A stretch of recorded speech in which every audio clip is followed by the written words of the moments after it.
me where low shack at. The bottles getting nippy up the crack and we stacking chips. All of it's what I want. Plus money winners, that's what I'm on. You can say I'm gone. I prefer elevated public sports radio. Time to get educated, get produced. Leave the juice, letting loose with so much abuse that the bookies wanna call it truth. They getting slaughtered. Can't forget Jeff and low baggers in the chat. That's a lethal weapon 'cause we be pubbing.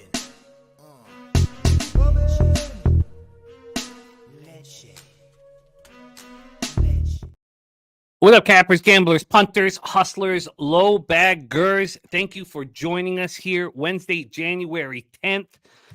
Reading the comments and seeing Dan Kelly saying shit job on that video about the contest. The simplest question isn't answered. It is the first time we are doing the contest, Dan. Do we pick all the games before this Friday midnight? We don't. So we can fix that. Obviously, we have no idea who's playing in those games. So we'll fix that. This is the first time that we're doing the contest, and sorry that the video disappointed you so much. Just breaks my heart that it hurt you, it pained you to this extent. Justin McKelvey in the house, Arkansas +3 stacks play of the day. There is the nuke worker in the house, Jay Smooth, ready to get to work. Serious business. Ron Crawford, spreadsheet play today is Colorado.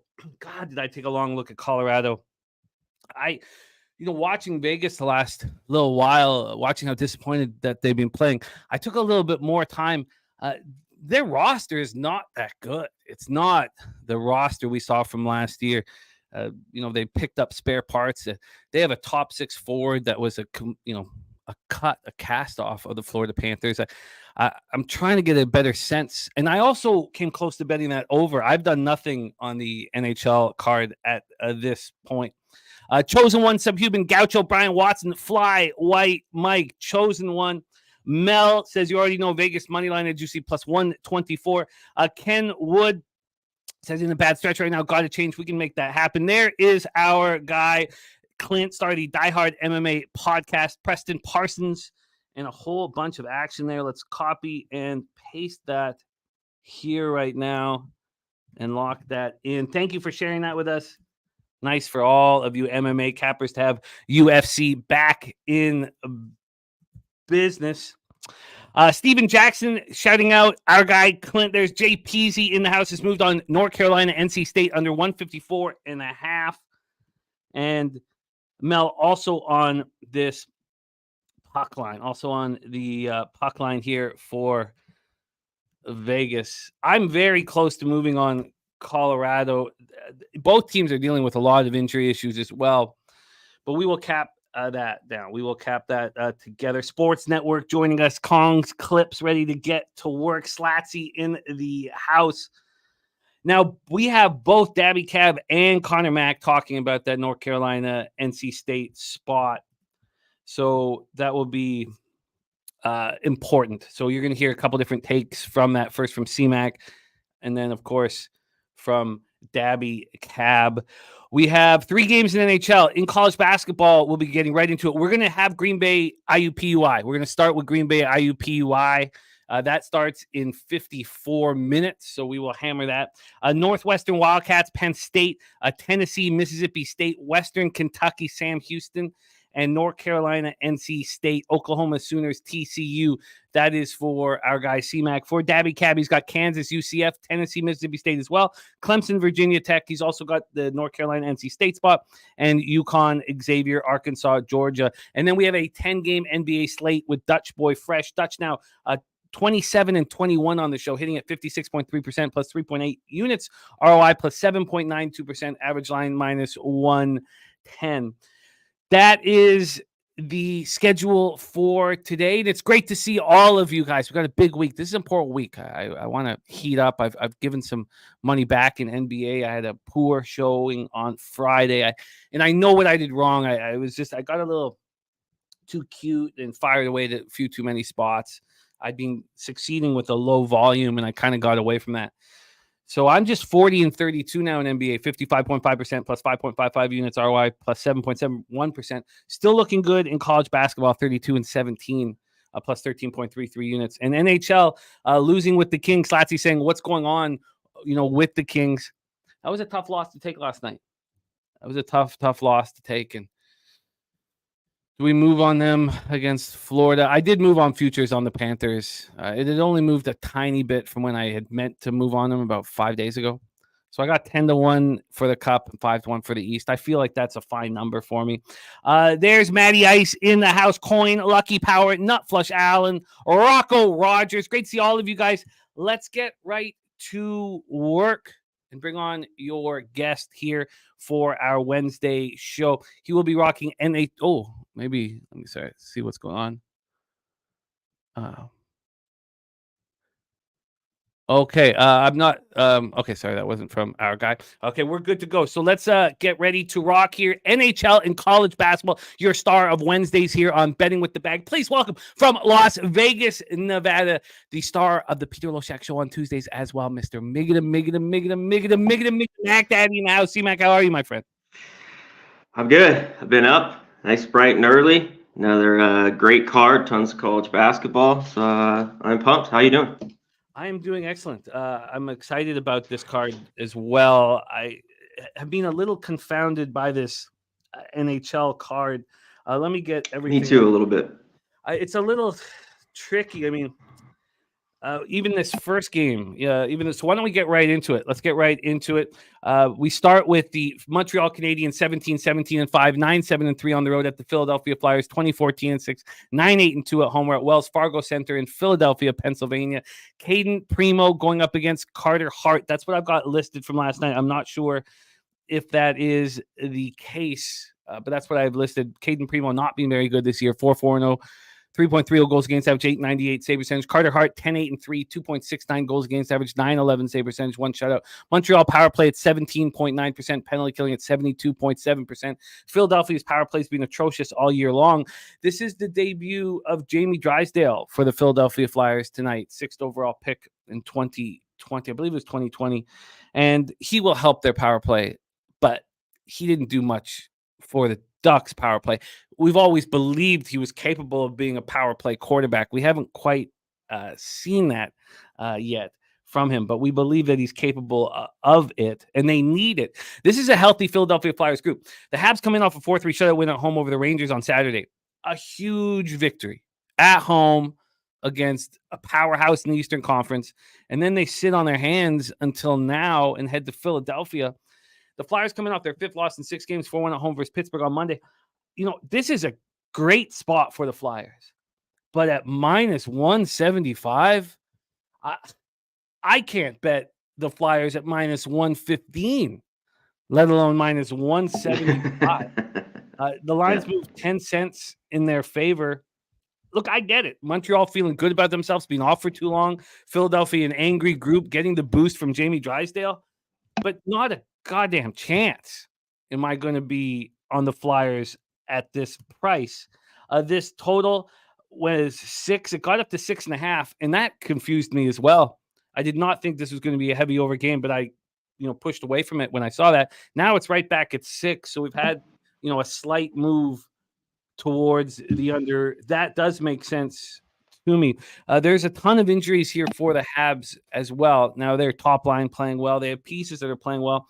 We know that Dvorak done for the season. Newhook gone for at least another 6 weeks, and they already lost Kirby Dach for the season. I mean, those are 3 centermen that they expected to be big pieces of the puzzle. Tanner Pearson out right now as well, brings some size and some toughness, and sometimes he's just invisible on the ice. Chris Weidman out as well. Rafi Harvey Pinard also out. And it's Primo and Urson confirmed. So there's nothing. I mean, at this price, at this number, I would take the Habs, but I'm not going to take them after such a huge victory and then 4 days off. So nothing for me to do here. Nothing for you to do. Dan Kelly says, fuck off with your sarcasm. Sorry about our shit work, Dan. Sorry about our shit work. Maybe you should go take a walk outside and try to get over the anger our video brought to your life. Take it away, C-Mac. Habs, Flyers. Yeah, that's all the good here. Take a walk. Yeah, let's get to it here, Jimmy. I felt the same way you did. Like this bet, and I almost bet it last night. the Habs here. Like, the value to me is just way too much for a Flyers team that's, I believe it, what was it, 5 of 6? They finally got that win, and obviously they just dropped it to the Penguins. And I thought that was a bit gettable game, but the Penguins been pretty good after blowing a couple, and that horrible game against the Sabres, come back and win that easy 4-1. You know, one thing that too leans me here to pulling on the Habs, you know, they played this Flyers team well in the past. You know, they haven't played this year. And you talked about the injuries. They're not deep, the Habs here. It's just tough. But the top line's pretty good, even the second. And I think they can make some noise. Now, the goaltenders, I get why now. I think you think there's going to be goals here. I lean over. I just haven't made a bet yet. Sorry I just haven't pulled the trigger. You know, I think the price is way too big here for the Flyers. So as of now, I'm off. I don't see what to do, but bet the Habs because you like the risk reward, even though we don't like the situation, and it's just not a win formula. So yeah, I agree. I'm going to have to stay off of this spot. Let's move on. 7:30 p.m. Eastern, Minnesota Wild 17-18-4, 7-10-2 on the road at Dallas Stars 23-11-5, 12-7-2 at home, American Airlines Center in Dallas, Texas. It's brought great joy to my life that the Wild have been such a glorious fade over the last little while. They've lost 5 of their last 6 games. I think I faded them on every single one of them, really. I love fading them. And my first instinct was to go right back to the well and fade. I was on Dallas, and that 4-0 win was to go right back to it. But again, that's not a recipe for a positive ROI when 2 teams have a home and home just to back the team that won game 1 again. You know, we've often talked about blindly backing the team that lost in a home and home or 2 games in the same city, whether it be in NBA or NHL. So I don't want to do it. Also, you know, Ottinger has missed 11 games with a lower body injury. Is he back tonight? You know, if he's back tonight, would that lead us to wanting to bet an over? Because he's not been very good this year, and now he's been off for 11 games. But then we have to trust this Wild offense that has Zuccarello back, but still missing Kirill Kaprizov and a depth piece in Vinny Lettieri up front. Also, Jared Spurgeon and Jonas Brodin out. You know, Spurgeon, their captain in heart and soul. So 2 defensemen out. And then the Stars are missing Heiskanen. You have Ottinger coming back. I expect Ottinger to be poor. You're missing your superstar defenseman, you know, arguably top 5 defenseman in the NHL. And you just beat Minnesota in Minnesota 4-0. It makes me want to bet the Wild. There's not a chance I'm going to put my money on this Wild hockey team with Marc-Andre Fleury between the pipes. They've scored 10 goals in their last 6 games. They just can't be trusted. So what the hell do you do here? I mean, I think Ottinger is vulnerable, which then that kind of leads me towards the over. But Ottinger hasn't fully been confirmed yet. I don't know if anybody knows if he's been confirmed. That we thought he could play last game. So, you know, and here we've had no movement at all on the total. You can get plus money if you want to go over the 6.5. It's very juiced if you try to take it at 6. But and I don't want to trust the Wild's offense. So I'm stuck here where I am very thankful that we have a huge college basketball and NBA card because I don't want to force anything, you know, that. So Minnesota opening up plus 167 and now plus 166. A Dallas team with Ottinger and in and Heiskanen out. Sure, they shouldn't be too big of a favorite. It's very tricky. Take it away for us here as CMAC Wild Stars. Oh, this is a tough one, the back-to-back. How can you want this Minnesota team that you just mentioned just can't score goals right now? They just offensively is just challenged, and they've just been giving them up. And you mentioned Spurgeon, their main guy, is out. You know, these back-to-backs, on a lot of these, you want to take the team that just kind of got blown out. And obviously they just lost 4-0. So I think maybe there could be some value on here with Minnesota, but they're just not a hockey team that I could back. You know, and the Stars, too, have really just owned them, especially lately. You know, I think the last 2 years, I think they've won 6 in a row. And a lot of these games have been beatdowns. And a Stars team that we talk about a ton, I know my friends, that normally, Jimmy, laying puck line with them just burn me. So that's why I couldn't just do it again here like you did, lay the puck line. It would just be a weird game and watch it be 4-3, and I'd lose. So I guess if you had the -1, it'd be a little bit better. But I can't do that here, so I had to pass in this game as well. Yeah, and then I don't want this. Thank you for the kind words from the chat, Tim Montana, BX in the house. A lot of love from AOD and JT Eel, and a lot of respect for your great job capping the college basketball card. And Slatsy saying that Ottinger is not expected to play. Yeah, I don't think he goes. I wonder if he's had a setback because they thought he was going to play the last game. So I wonder if there's been some sort of a setback or they don't trust him in the spot. I just want to say this out loud. 3-game NHL slate. I don't want to be involved in these first 2 games, and I don't want that to force me to get involved here on the final game, but I am really interested in it. So let's get to work. 10 p.m. Eastern, Vegas Golden Knights, 23-12-5, 9-8-3 on the road at the Colorado Avalanche, 26-12-3, 17-5-0 at home, Ball Arena in Denver, Colorado. So is this an Aiden Hill spot? Do we have Aiden Hill back in between the pipes?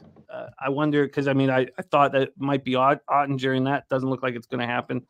So do we see Aiden Hill here, who has been a spectacular? But he's been out for a long time, and we haven't seen him since December 17th. So he was out before then. He came back and he lasted 6 minutes before he left again. Allowed a goal in 6 minutes and got hurt again. So we haven't seen him in a long time. It's hard for me to expect goalies to play at that high of a level in today's NHL after being off for so long. And then Georgiev is just not being good. .895 save percentage. And Georgiev has made 11 straight starts. And, I don't know why they keep throwing him out there, honestly. He's not delivering. If you look at this Avs hockey team, they come off their 5th win in 6 games, 4-3 in a shootout over Boston on Monday. They outshot Boston 36-26. They outhit them 20-9. I'm shocked that they outhit Boston 20-9. It shows they have a lot of fight in them. But listen to this. They've allowed 21 goals in their last 4 games. They've allowed 21 goals in the last 4 games, and they've won 3 of them? Yep. That is absolutely shocking. And it makes me want to bet the over. Well, why wouldn't it? Ron Crawford says, no Wild Bill, no way Vegas. There's a ton of injury issues for both squads, and we're going to go over them right now. Vegas snapped a 2-game losing streak with a 5-2 win at home versus the Islanders. Look, I was on Vegas. You guys know I want to fade the Islanders as much as possible. Vegas power play until Pelican Bullet come back. Vegas power play 21.8%, penalty killing 80.5%. Colorado power play 24.4%, penalty killing 82.4%. Special teams very strong for both squads. So I am interested in Colorado, and I am interested in the over. This is a really nice price for Colorado. They opened up at -140. They're now at -148. That makes sense to me. I think this is a good price for them. Now, Mel, she's been fading her Avalanche, and it's a tough. They're a real dangerous fade because they just keep coming at you, but they're so poor defensively right now, and maybe that's Georgiev's fault. This over 6.5 opened at +101. It's now at -101. So we've really had no movement at all. And then when we get to the injury issues, they're plentiful. Josh Manson and Bowen Byram are both out for the Avalanche. Still waiting on Lehkonen. He's a couple weeks away at least. Miles Wood also out, but Bowen Byram and Josh Manson out for Colorado. And then for the Golden Knights, it's just a laundry list. You have Zach Whitecloud, Ben Hutton, and Caden Korzak, and Shea Theodore. Those are 4 of your 6 defensemen that are out. It's mind-boggling that they can still roll. We have Wild Bill Carlson out at center. William Carrier not there at left wing. So this is, 4 defensemen and 2 forwards out. Mel saying Manson testing injury here at the morning skate. He could play. And Ron Crawford says 7-0 embarrassment. Revenge for the Avs. The Knights beat them 7-0. It's such a good point. So yes, I'm very interested in Colorado. I'm very interested in the over. Take it away. Unless this is like a heated battle between, like a playoff type battle between these 2 teams. Is that possible on January 10th? What's your take on this? I don't know, because that's the same question. Because normally, even the last few years when these teams get together, there's a lot of like 3-2 type playoff game, with these teams. But you mentioned with the over here, because usually I see these two, they play the under, who you just mentioned, Ron, that 7-0 embarrassment by the Knights early on in the year. Avs just can't stop anything. But yeah, they won 3 or 4 of those games, like you just talked about, have been really gritty. The Knights, for me, are not in a good space right now, Jimmy. They're banged up.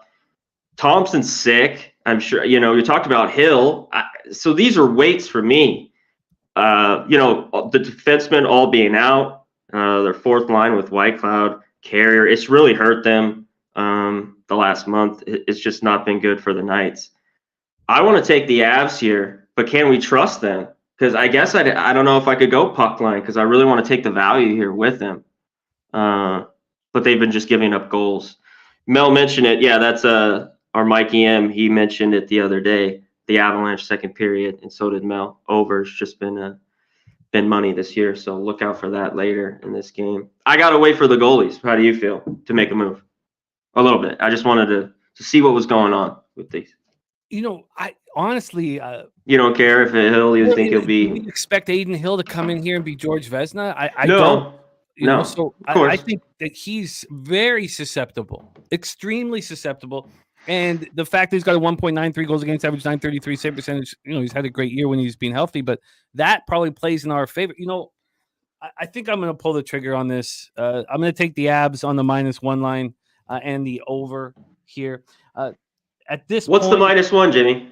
What's the number on that, the best one? Because I think I have to go with that instead of the puck line, just to be safe, just because how they played lately in these games, the Avs.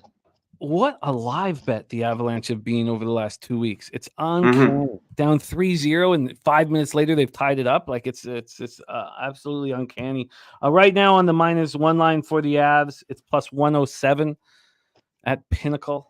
I can look it up and see what it is at Bet365. But they also have Whitecloud as being a possible here on that bottom. That's the best third pairing in the NHL. Whitecloud and Haig. The problem is Cormier and McNabb is your second line right now with the injuries that they're facing to Theodore. It's just and then you look at these top 6 forwards. Dorofeev was a cast-off, not wanted, and now he's a top 6 forward with the injuries that are being faced. And I know Riley Smith's not delivering right now, but I was shocked. When I was really taking a closer look at Vegas, I was like, they're not that good. And maybe they add at the deadline. Who wouldn't want to go play for Vegas, especially if you're on a losing hockey team, you get a chance to play for Vegas. But Slatsy just did a parlay on the Stars game. Stars team total over 2.5 in the Wild, under 3.5. And yes, the odds on the screen are incorrect. Apologize for that. Apologize for that. That of course it's about -140 to about +120 in this spot. But I think I'm going to do it. I think I will have action on tonight. I'm not going to do an SGP here either. I'm just going to bet them individually. The Avs on the -1 line, the over 6.5. Cool. I'm going to join you on the -1. All right, so let's get CMAC in. I'm going to see if I can beat that when I pull up Bet365. But let's give you the Avs -1 right now at +107 for Conor Mac. Yeah, I think I like this. And we also have the, spreadsheet play of the day here on the Avs. And I like it all. So let's just make sure I have that here. I thought I copied and pasted that spreadsheet play of the day. All right, let's roll on. Mel, no, don't root for us. I know you're in a can't lose situation. You got Vegas, and if you lose the bet, your hockey team wins. But we'll root for you. We want you to get that cash here.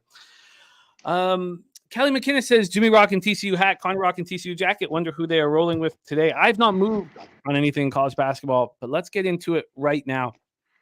To review the NHL, though, nothing in the Montreal or Minnesota Dallas games.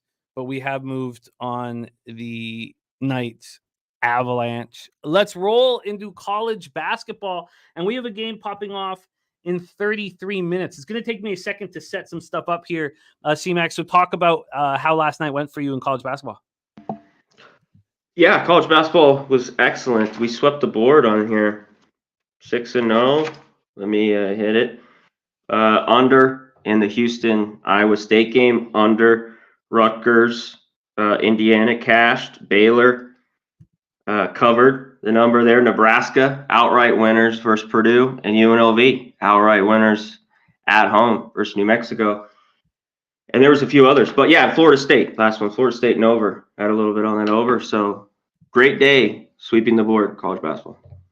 Beautiful, beautiful work. All right, let's set this up. So we have a game popping off here. Sorry, let me get this here set up. Get the Action Network up here so we can go over the markets properly here for college basketball. Okay, let's roll. And here we go. College basketball. We start with the lone afternoon game, 12 p.m. Eastern. Green Bay Phoenix, 9-8, 4-2 in the horizon. At the IUPUI Jaguars, 5-12, 1-5 in the horizon. We're at Indiana Farmers Coliseum in Indianapolis, Indiana. These Phoenix last played on Saturday. They lost at Oakland 79-73, and that stopped a pretty legit Green Bay Phoenix shocking winning streak here. They shot 41.7% from three in the loss to Oakland. They were 7.5-point dogs. They covered. They were down 2 at the half. They stayed in it all game long, and they lost their winning streak. So that was on Saturday night for the Green Bay Phoenix. IUPUI's lost 3 straight games. They played on Sunday. They lost by 10 at Youngstown State. Back-to-back road games for IUPUI. They were 17.5-point dogs, and they were up 32-31 at the break. You know, they played good basketball, 46.3% from the field, 44.4% from three. The thing was that they turned the ball over 28 times. So I shouldn't say they played good basketball. They shot the ball well, is what I should say. 28 turnovers. So they out-rebounded Youngstown State by 12. They outshot them badly from the field and from three, and they lose by 10 points. IUPUI turning the ball over 28 times on Sunday. Unbelievable. Let's get into the line history here for this one. Sitting here with a move towards Green Bay, we're going to be using our BetOnline openers, and don't forget about our BetOnline account that you can open up. If it needs to be a new account, but if you open it up through our link on our website, they will give you 100% bonus up to $1,000, and it doesn't have to be Bitcoin. This opened up at 6.5, and it's now at 8, and it's juiced to 8. This opened up at 6.5. It lasted there for about 2.5 hours, moved to 7.5. From there, it was about an hour. Actually, then there was a little bit of buyback at 5:30. It didn't start moving heavy towards the Phoenix until the nighttime when it got to 8.5. So a real legit move here to the Phoenix. From a total standpoint here, we are sitting at 133. This opened up at 135, dropped to 133. It came back. It got down to 133 at 10 in the morning, and then at 11:45, 45 minutes goes back up. So we've had a definite U-shaped movement here. And then 56% of the tickets and 97% of the cash is on Green Bay. 56 and 97. Then 63% of tickets and 83% cash is on the under. Take it away for us here, C-Mac, Green Bay, Phoenix, IUPUI, Jaguars, Horizon League action starting in 29 minutes. Yeah, Green Bay here is just the better basketball team. But we're starting to get it's a little bit of a premium, I think, now that this is out to 8. I was hoping this could move maybe a little bit more and look the other way. And that's tough to put my money on the Jaguars. They've just been awful. Their numbers scoring at times have just been dreadful. They shoot 25% from three. They're horrible. Their field goal percentage, everything is just really, really bad. So in the end, I had to stay off. Green Bay just overall has all the better scores in this game. Just on the road, they haven't been great. This should be a game that's gettable for them. But they're 3-6, away from home, which doesn't really give me any hype to back them and lay the points. But if you do like the dog here, you have to have some, good games from Brady and some of these other scorers. for IUPUI. They have to come up big. And I get why people want Green Bay too. They've been really good this year. They're 10-5 against the number. And if you back in IUPUI, they haven't been really good at all. They're only 4-10. A little bit better at home. So this was close for me. I don't I didn't need action that bad in this game to scratch the itch. So I stayed off. Yeah, I mean, I guess I could see the Phoenix on the road, or sorry, at first half, cut that number down a little bit. But against IUPUI and the mistakes IUPUI makes, you probably want 40 minutes to take advantage of them. And then I guess I would have some interest in the under. But again, it was IUPUI's sloppy play, not their poor shooting, that hurt them last game. That's true. But both are, and when they're both is happening, though, it's really bad. They're just not a good basketball team. Yeah, I'm gonna have to. I guess I'm gonna have to stay off of this. I don't see anything too appealing here. Now we'll be able to live bet it though. Maybe IUPUI gets off to a good start, or maybe the opposite. So we'll keep an eye on this live. It pops off in 27 minutes here. All right, let's roll on to the action that our Conor Mac has picked out. Billy Friedrich, by the way, liking the over in this one. And there is Guillermo Zertucci in the house, our co-champion of the Cappers contest alongside Sharpie.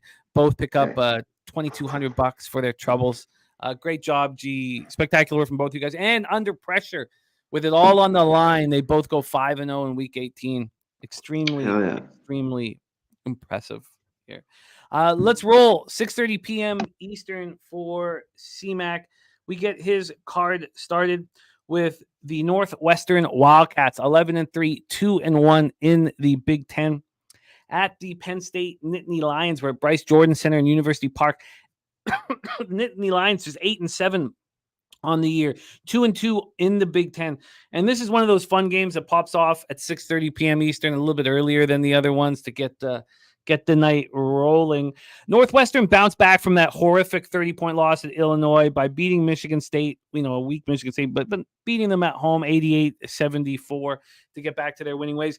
And the same thing for Penn State.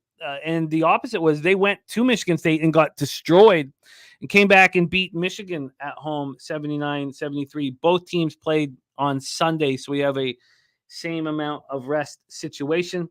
Taking a look at the line history here for this one, this total sitting at 143 at BetOnline. It opened there, but it went down to 141.5 a couple times, and now we're back to 143.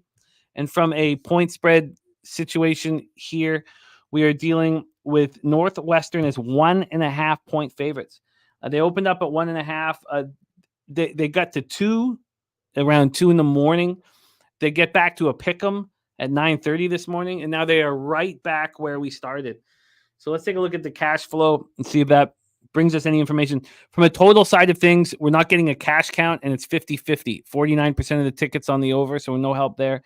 From the spread, though, 75% of the tickets are on Penn State, but just 14% of the cash. So there are lots of big bets coming in on Northwestern, but the quantity of action coming in on Penn State, and this line is not moving. Take it out. Take it away for us here, CMAC. Northwestern Wildcats at Penn State Nittany Lions. Yeah, I think people are seeing that this is short enough and gettable for Northwestern in this game. And I think they could go in there and win. One thing, they have the better defense. But I'm not going to take them here. This is one that you just talked about the number. I was hoping for the 2.5, maybe the 3 with Penn State. When these teams get together, Penn State really owns them, especially at home. When you see this, there's been 2 road games. Let's touch on it. They beat up on a bad DePaul team, and they got blown out at Illinois. I just had Northwestern in that last win they had at home. And I really, really like their defense. But I just think Penn State here gets the win at home. I think their offense, especially if they're in shots, is a lot better. And the game before that, they got blown out versus Michigan State. It was just a beatdown. But that was on the road. I think they shoot a lot better here at home. So I got to be on Penn State. And I guess I'm going to roll money line. Is there not a 2 out there, Jimmy? I'm going to take a look and see what we can get for you. Penn State being backed here. Can we get a 2. No, but let's see. I'm sure it wouldn't cost more than I'm guessing minus 115. Let's just check here what it would cost. The +2. Oh no, minus 120.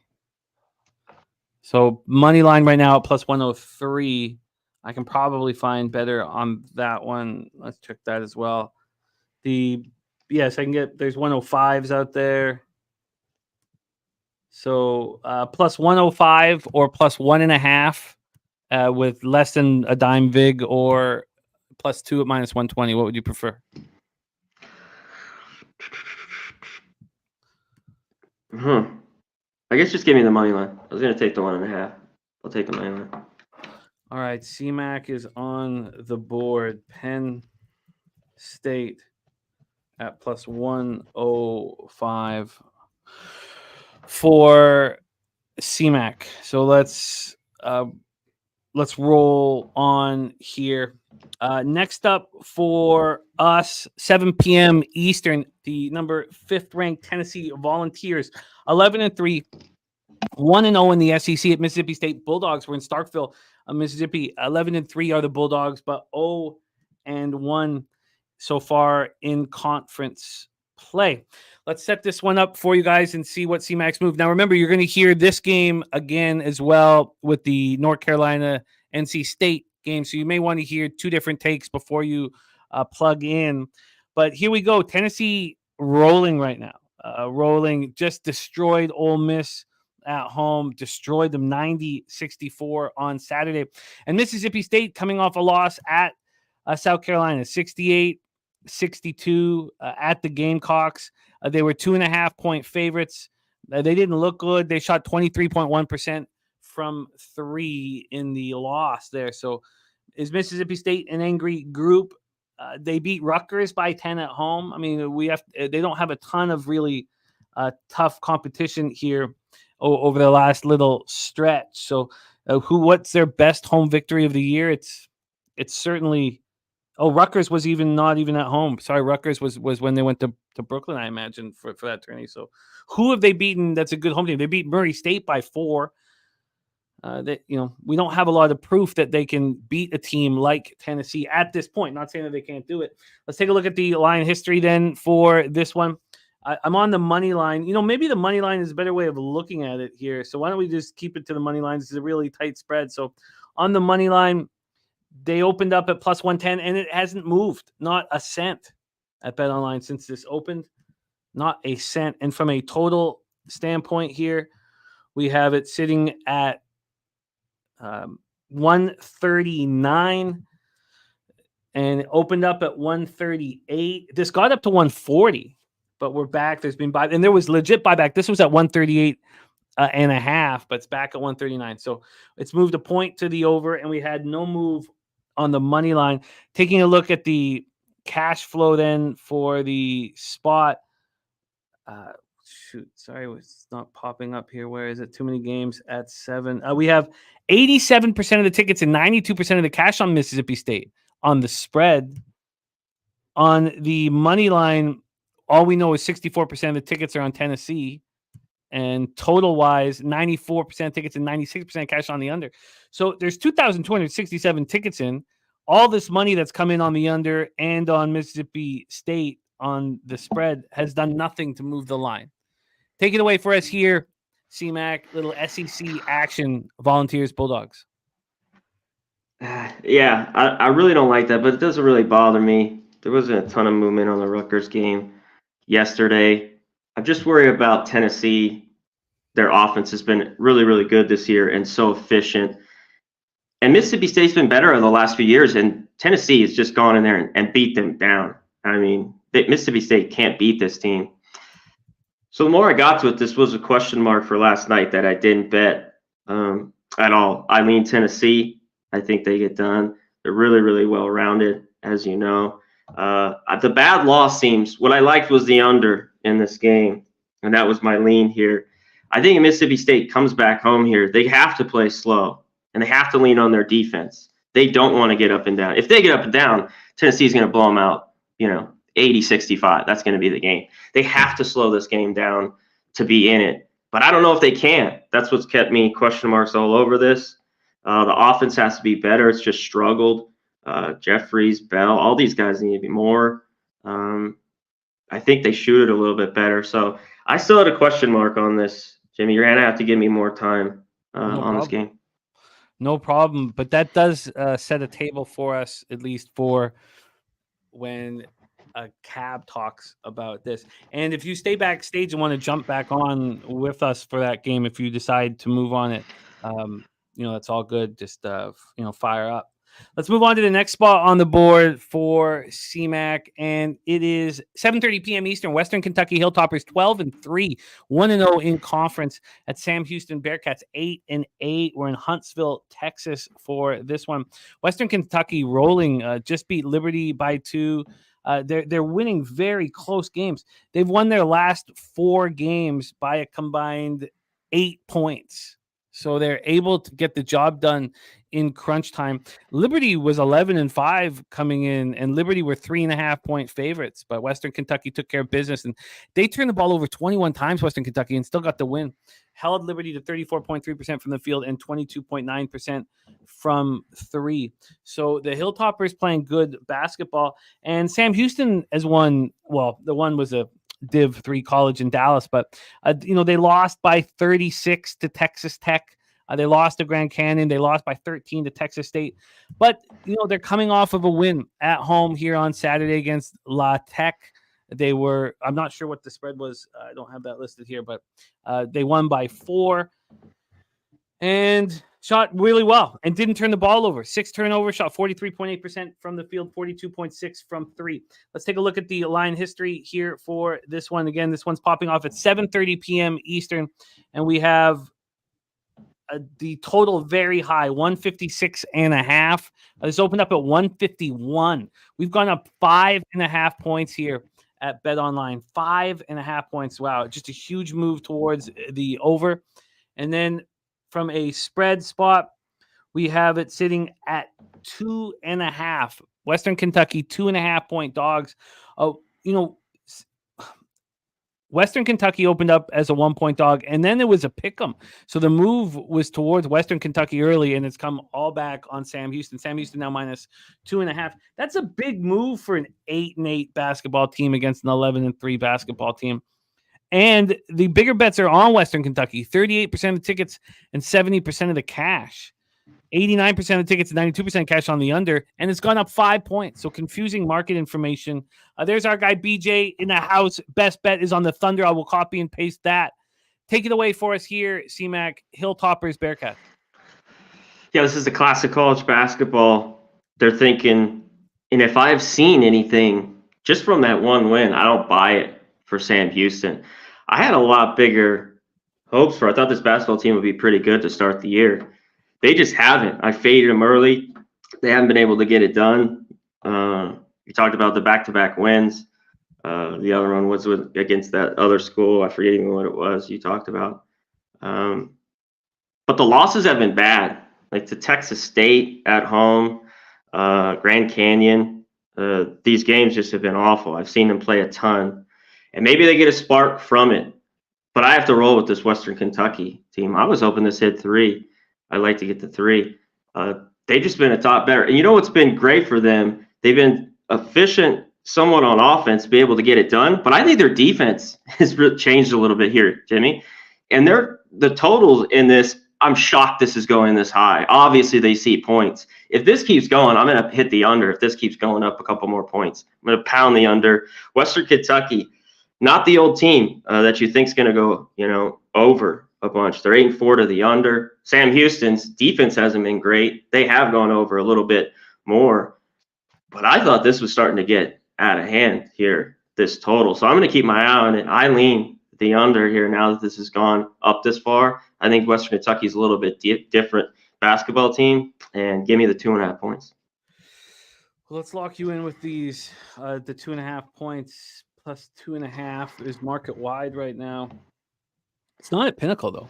So they're just down to 2. But we can get you the 2.5 here. I guess that's a good sign. Plus 2.5 minus 108 at Heritage for the Hilltoppers. CMAC in business with Western Kentucky plus 2.5 at minus 108. Stimmy OG in the house. Same with Markel. Great to see you guys. Thank you guys for rolling with us. Let's copy and paste that. Also, the Taint play today is in.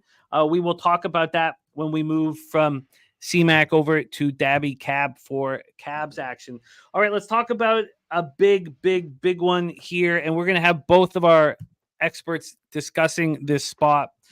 North Carolina Tar Heels, NC State Wolfpack is next. These Tar Heels undefeated in ACC, play 3-0, as are the Wolfpack. This is a big game at PNC Arena in Raleigh, North Carolina. Interested to hear what Billy Friedrich thinks about this spot.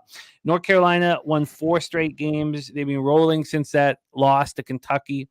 They beat Clemson 65-55. That was your showcase game for the NCAA live stream hosted by CMAC and Daby Cab. So they watched this team very closely, and Bearkats was very strong in that one. And Clemson shot 5.6% from 3 in that one. They only turned the ball over 5 times, but 5.6% from 3. And Clemson, lost at home by 10. Clemson were 2.5-point favorites. So that was a big win for the Tar Heels. NC State also has won 4 straight. They're coming off smacking Virginia on that same Saturday, 76-60. It was a very nice effort after barely getting past Notre Dame, 54-52. They were just 1.5-point favorites over Virginia, and they were in complete control of that basketball game, from start to finish. So that's the situation here. Both teams with the same amount of rest. Let's take a look at the line history here. We are sitting here at Bet Online with NC State plus 3.5 and minus 105. They opened up at plus 4.5, and they're now plus 3.5. So the market moving towards the Wolfpack. And from a total scenario here, sorry, I got my second sheet up with the totals struggling here. I'll refresh that one. But from a total standpoint here in North Carolina, NC State, we're sitting at 154.5. This opened up at 152.5 and immediately went up. In 19 minutes, this went up 1.5 points. This got up to 155 at 11:17 p.m. We've had a little bit of buyback. So we have a move to the over and a move to the Wolfpack. Let's take a look at the cash flow and see where that takes us. First off, we're getting no information on the total. 68% of the tickets are on the over. We know the markets moved to the over, but we don't know how much cash is on the over.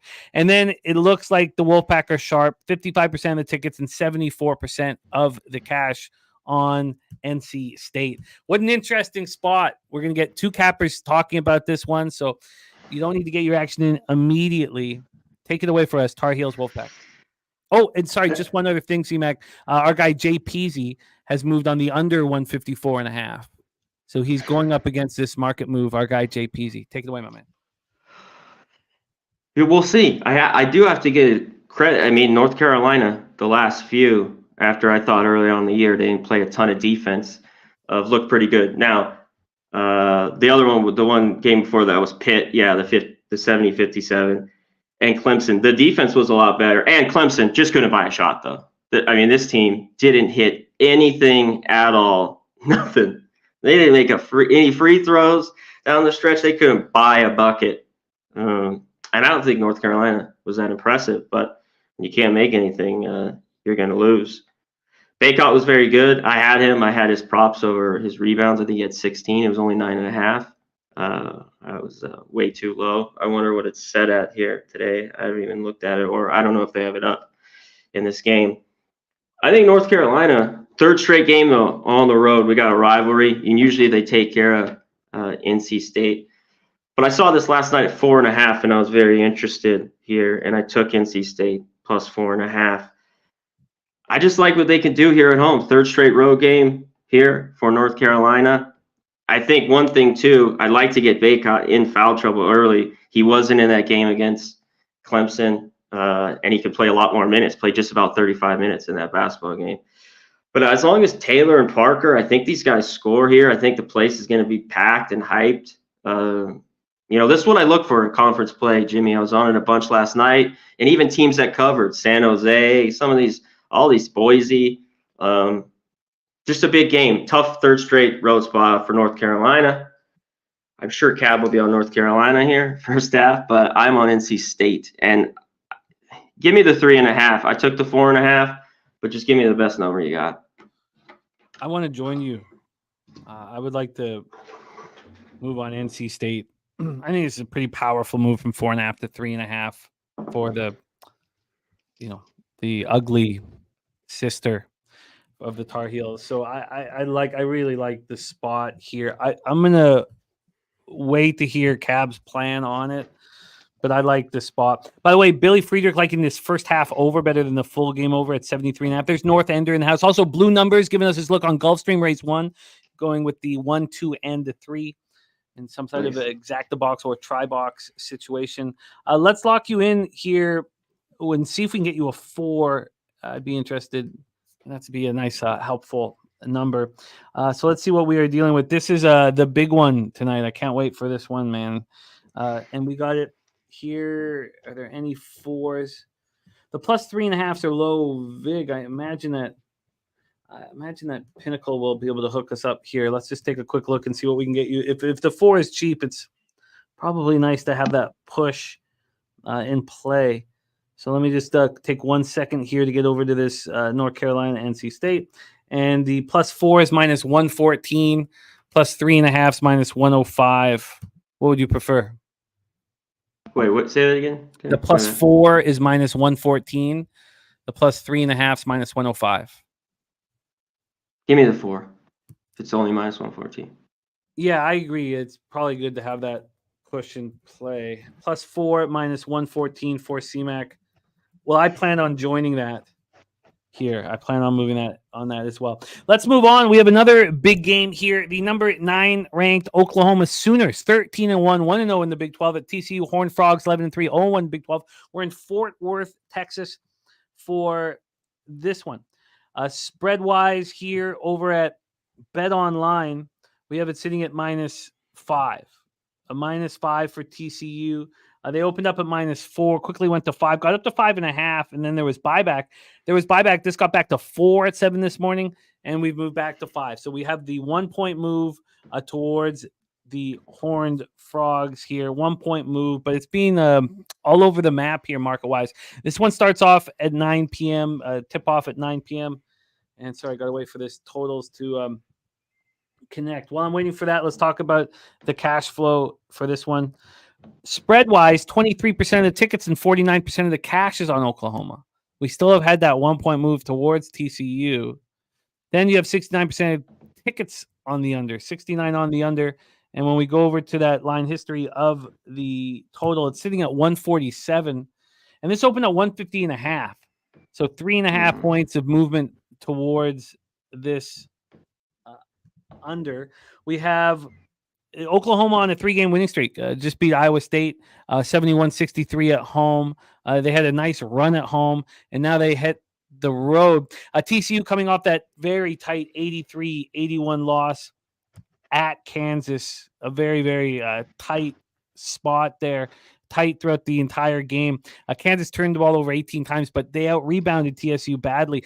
8.5-point favorites the Jayhawks were, and TCU easily covered, but lost the battle of the boards, and that's an easy thing to lose against Kansas. Take it away for us here, CMAC. Sooners, Horned Frogs, your last spot on the board. Yeah, TCU here at home. Oklahoma coming off that loss.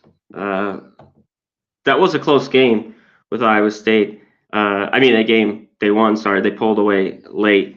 This is going to be a tough road spot, I think. I think TCU, their quicker pace of play is going to be big here with Peavy and Miller and all these guys. I think they do a great job. And at home, this is stretched out a little bit. I'm leaning TCU on the side. What caught my eye right away is obviously it's a TCU game, but they're still at home, good defensively, Jimmy. And Oklahoma, they don't want to run and gun at all. I thought this 149, to me, this was 5 points of value on the under, and we've seen it get hit here down to 147. I thought this was going to be lined right around 145, 145.5. So when I saw that, I had to jump on the under in this game. And even if TCU kind of blows them out, this is a game where Oklahoma might not get to 70 at all. So when I see that much value, I had to take it. I thought this was too high. So give me the under. Give me the best line you can get. I know that's not where it's at now, from last night, but I'll just take what he can get me here. Well, there's only one book with the hook left. Every other book's moved to 147. What's the price? 147.5, just regular VIG. That's fine. Okay, so under 147.5 for CMAC, under 147.5 at minus 110 here. Billy Briz saying Tolo Smith back for Mississippi State. Looking at that plus 2.5 there. We'll see. You know what would be big? Sorry to hit on that. No, that's the big game for Mississippi State off the loss. Like, they just haven't. Tennessee has just had their number. It's just been weird. This would be big for them. I wonder if they could get it done tonight. Man, that's a game I'm going to keep looking at too, because I like the under, as we talked about early in that. So should be good. Well, let's review your action here. Penn State money line plus 105. Western Kentucky plus 2.5 minus 108. NC State plus 4 at minus 114. I plan on joining you on that one for sure. And CMAX on the under 147.5 in Oklahoma Sooners TCU. And that one does make sense as well. So you are locked and loaded here. CMAC, thank you for rolling with us. CMAC is also on the Colorado Avalanche -1. We'll go over his NHL action here as well at the end of the show.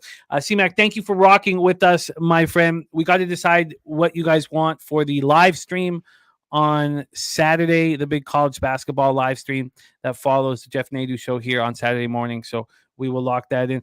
Billy Friedrich found you that money line on Penn State at plus 107 over at Bookmaker. So let's do that. CMAC, my man, any last words for the Capper supporting the show? Yeah, there was one other game before I hit up the chat real quick, Jimmy. That was a look for me. I haven't moved on it, and I don't love there's 5s, but when I saw it at 6 last night, Robert Morris. It's not a very good basketball team at home, but Wright State, too much respect. This basketball team is not good on the road, even though, we think of them, great scoring team. I'd look out there. I'm looking at Robert Morris, and we already see 4.5s. I see a couple here. I see one at Circa. So that's just one game I wanted to look at. That was a late for me kind of last night that I was going over. I just wanted to throw that out there. But shout out to everyone. Billy, Nasty Nate, Matty Ice, Taint Play of the Day, Justin, Billy Briz and his crop top, Dan Kelly, Swig Bets. Shout out to all you guys. Appreciate it. Cheshire Cat, Razor, Sharp, Picks, my dude, Markel, everybody, Nuke Worker. Appreciate it, Jimmy. Let's get that cash, brother. Great work. CMAC coming in off sweeping the board on the Peter Loshak show, 6-0 in college basketball yesterday.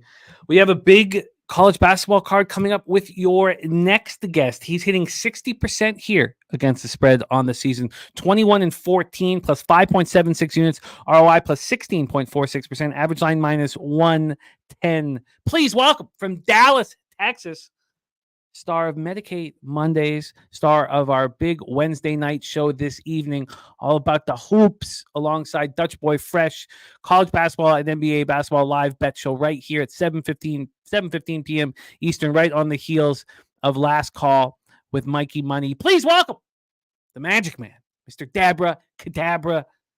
Daby Cab, how are you, my guy? I'm ready, Jimmy. We got a huge slate today, man. I'm ready to make some money. You and CMAC just touched on one of the games that I'm on, so I'm excited to get into that, man. Good to see the chat out there. Truth Teller, Razor, Viper, Cody, all you guys, man. Drop your action in here so we can see it while we're talking about it. Let's get right to work, Daby Cab. By the way, that Green Bay game is just popping off right now. But we start with Daby Cab, 7 p.m. Eastern, the number 3 ranked Kansas Jayhawks, 13-1, 1-0 in the Big 12 at UCF Knights, 9-4, 0-1 Big 12. We're in Orlando, Florida for this one. Kansas has been winning and winning. Just got by TCU 83-81. We touched on that game when we talked about TCU. That was a tight game for them. They'd been blowing out opponents previous to that. UCF coming off the horrible 77-52 loss at Kansas State. Very ugly performance by UCF. Scored 19 points in the first half. Shot 23.8% from 3. They were just 5.5-point dogs and lost by 25. And we're down 16 at the break. Have to think this is a bounce back spot for UCF, but are they capable of staying with these Jayhawks? Let's take a look at the line history here for this one. Start with the spread. This one popping off at 7 p.m. So we have Kansas at 7.5 right now at Bet Online. 7.5. They opened up as 6-point favorites, moved to 6.5, moved to 7, and moved to 7.5. There has been no buyback on Kansas State at this point. From a total side of things, we are sitting here at 144.5. It opened up at 144, dropped down to 142.5, and came back up to 144.5. So we've got some U-shaped movement here. And then from a cash flow perspective here, let's get over it. Sorry, so many goddamn games. Here we go. No information on the total at all. Just 1,885 tickets in. No information, but 58% of tickets and 85% of the cash on UCF. Feels like those are big bets placed on UCF, at least by the numbers here, but the line not moving towards them, moving towards these Jayhawks. Take it away for us, Daby Cab, Jayhawks Knights.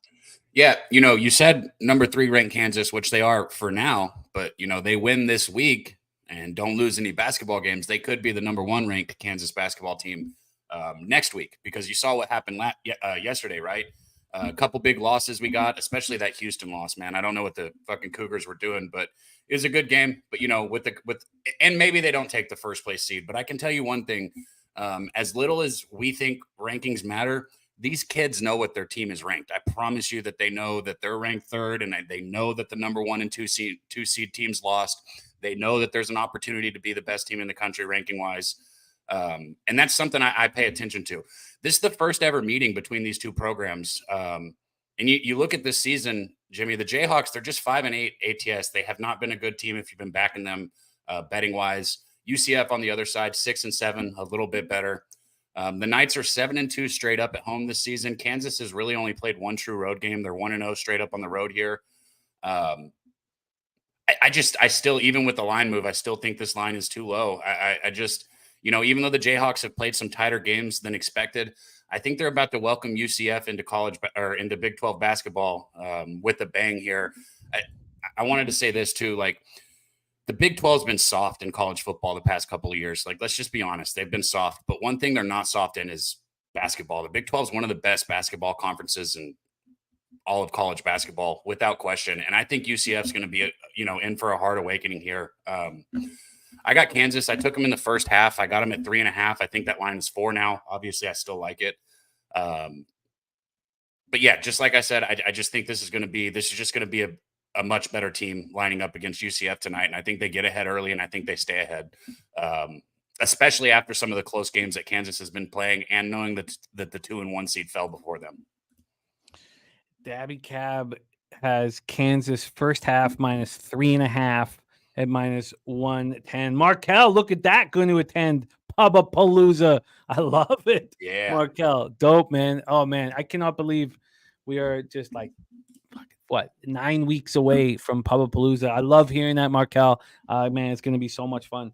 So much fun. Daby Cab is in. Kansas first half minus 3.5 at minus 110. We move on to a game that we've already set up. 7 p.m. Eastern. Tennessee Volunteers 11-3, 1-0 in the SEC at Mississippi State. Bulldogs 11-3, 0-1 in the SEC. We're in Starkville for this one, and we have Mississippi State available at +2 or +2.5 right now. Take it away for us, Daby Cab. Your plan here. Did anybody move on this one yet? No, this ended up being a no move here in that when we broke it down. Okay. I mean, I tell you what, if you're like me, the first thing that you see right here is Houston versus Iowa State. Almost the same spread, almost the same type of situation. You got a low total. You got two defensive teams right here. And I'm gonna be honest, I wavered on this one, Jimmy. I was very close to not. I bet Tennessee right away, but I was close to not giving it out. I was close to not sending it to you. I got Tennessee minus 1.5 here. My thing on this game is I'm just not intimidated to see Tennessee move on the road here. I think they still win this game. Obviously, I think they cover in the process because I took them on the spread. As tough as Mississippi State is defensively, they're one of the best teams in college basketball at stopping the three. All around, they play very good defense. But, you look, there's one team that's better, or there's a couple teams, but in this matchup, Tennessee's the better defensive team. They're better at stopping the threes. They're better interior. And when it comes to scoring, the Volunteers, they're in a different class than the Bulldogs here. So we've got two really good defenses. And one thing I'll say with like Houston, Iowa State's matchup last night. Houston's offense, C-Mac and me have talked about this so many times on Saturdays. Houston's offense goes cold, and it's crazy the stretches that they go on without scoring. I think Tennessee is a little more equipped to avoid having those long droughts. And if they don't have any droughts in this game, I don't think Mississippi State keeps up with them. You know, I could see some people thinking that this is a good bounce back spot after losing to the Gamecocks on Saturday. I think that's when that game was, when South Carolina beat them. But, you know, they only put up 62 points against South Carolina. And that brings me back to my point of that's what this Mississippi State team is. If they're going to win this game, they're going to have to keep the points down. They're going to have to keep the total down. I do kind of like the under because of how good these defenses are. But I just think Tennessee's the all-around better team. I'm not worried about taking them on the road. They're going to go in. They're going to win this game. So I got Tennessee. Tolu Smith playing for Mississippi State tonight. So that was the one thing we did hear, Brizzy, on the other side. And you are full game in this one. Why did you decide to go full game instead of first half? Just that, like I said, I feel like it could be close because of how good both defenses are. But at the end of the day, Tennessee's offense wins this game for them because they're the only offense that's going to be on the floor. You got it locked in, Tennessee -1.5. Let's move on to the next spot on the board for you. A big one at 7 p.m. Eastern. The number 21 ranked Clemson Tigers, 11-3, but just 1-2 in ACC conference play. At Virginia Tech Hokies, 9-5, also 1-2 in ACC play. We're in Blacksburg, Virginia for this one. Clemson coming off the game, and you watched them play it. The Saturday night live stream, they shot 5.6% from three, lost by 10 at home to North Carolina. Their second straight loss. Must be an angry group. Going up against Virginia Tech, who's lost 2 straight as well, but those were on the road, and they played Florida State pretty strong, 77-74. They lost at Florida State. They shot Florida State shot 20% from three, but Virginia Tech turning the ball over nonstop, 16 turnovers, and despite shooting 47.8% from three, they lose that basketball game. So both teams coming off back-to-back losses, but really bad ones here for Clemson. Have to think that they're ready to go here after those the debacle of 5.6%. Let's take a look at the line history here. Clemson -2 right now, -2. Oh, sorry, let's get this up here. -2 at -110. This opened at -1, got to 1.5, and now it's at 2. It's just been a constant move towards Clemson. And from a total scenario, we're sitting at a 145. This opened up at 144, and it went to 144.5, and then 145. So a 1-point move to the over. And then, of course, a move towards Clemson, a 1-point move towards them. So let's take a look at the line history then for this one. See what we're dealing with. So many goddamn games. Line history-wise, we have 35% of the tickets and 10% of the cash on Clemson. 10% of the cash, and yet this line is moved towards them. Then 29% of the tickets and 73% cash on the under. Very interesting. Take it away for us here, Daby Cab, Blacksburg, Virginia. Virginia Tech hosting Clemson. You muted my guy. Good. Shit. I said, did Clemson burn that many people that bad on Saturday? Holy shit, man. That's crazy. 10% of the cash. I didn't expect to hear that, especially since I've got CLV. You know, the line's been moving against me because I took Clemson first half on the money line. Look, I said it at the beginning of the year, right? Clemson started 9-0 and they looked outstanding, but they're not, in my opinion, they're not a top 15 basketball team. I think they're a top 25 team. I don't expect Clemson to be a team that makes a big run deep in a tournament. But I will say this. Clemson is a team that I could see winning the NIT tournament, right? And that's not that's not a stab at them. I'm saying they're good enough to run through something like the NIT and win, right? I just don't think they match up against your North Carolinas, your Kentuckys, teams like that. Now you look at Virginia Tech. This team is having with how many veteran leaders that they have on their team and what's been expected from them, absolutely just having a down season all around. And with Virginia here in this situation, you touched on it. Clemson, They were 9-0 going on that road game against Memphis earlier in December. I think that was middle of December, like the 15th or 16th. And they lost that game, just by 2 points. But since then, they've lost 3 of their last 5 games heading into this matchup. And again, I don't think they're a bad team. They're far too too much talent to, be sitting where they're sitting right now in the ACC. I think they have the better players on the court here. They're going to be the more physical team here. And one thing that happened against North Carolina is they got bullied. North Carolina was just more physical. Shout out to our guy C-Mac for having Bearkats rebounds. He got those easily. But it was just a physical game that Clemson, wasn't the more physical team there. And you take a look at the Hokies schedule here. Any team that they've had a step up in Class 2, they've lost, right? They've had challenges against Wake Forest, Auburn, FAU, South Carolina, Florida State, and they've lost all of those. So they've got a lot of wins, but, they've come against some cupcake teams, so to speak.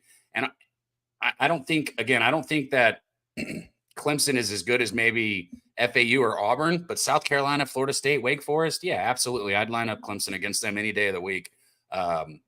So I got Clemson here on the money line in the first half. I just think this is not a good Virginia Tech team, and Clemson should be absolutely steaming for a win right here. Yeah, that all makes sense. I'm surprised that so little cash has moved on them. I'm surprised. Clemson first half money line -113 for Daby Cab. Let's move on to the next spot on the board, 8 p.m. Eastern. We've already discussed it. Huge game in Raleigh, North Carolina. North Carolina Tar Heels at NC State Wolfpack. We've seen, what looks like big bets and sharp action on NC State Wolfpack. C-Mac moved on them. He bet them personally at +4.5. Gave them out here at +4. And I would like to join him on this. Oh, by the way, North Ender saying Clemson, Virginia. Check the money line splits. I've moved over to the next game, but I'll double check that and I'll hit that again. North Ender. There's Caddy in the house. Thank you for joining us. Ricky Bobby rolling with us. Robert Franklin as well. So here we go. North Carolina, NC State, PNC Arena. Take it away for us here, Daby Cab. All right. So obviously a big rivalry game here, right?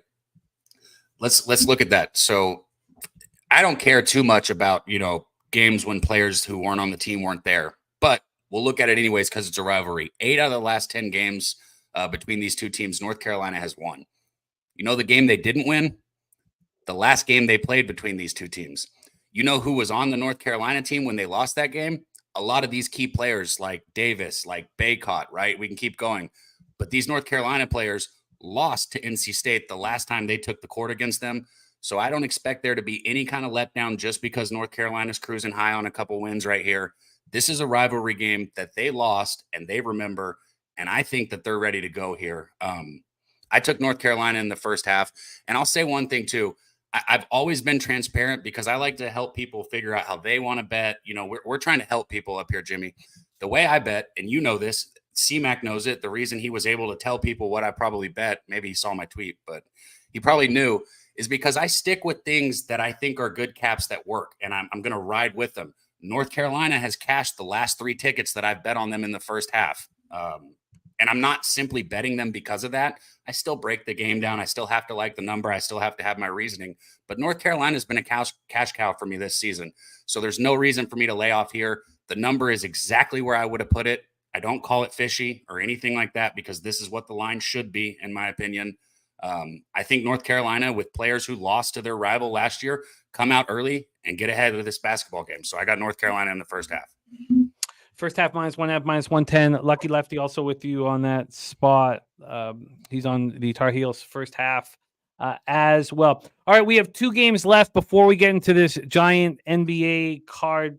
Let's hammer away. 8:30 p.m. Eastern. The number 4 ranked UConn Huskies, 13-2. 3-1 in the Big East. At Xavier Musketeers, 7-7, 1-2 in the Big East. Jimmy, yeah. Before you go in, I'd love to talk about this game. I have not moved on it yet. I pulled back on this one. I did add the Arkansas. I'd love to hit it if you want to hit it because I think this is an exciting game. I pulled off though, and I haven't bet it yet. Okay, no worries. Yeah, let's still touch on this spot. Hell yeah. UConn Xavier.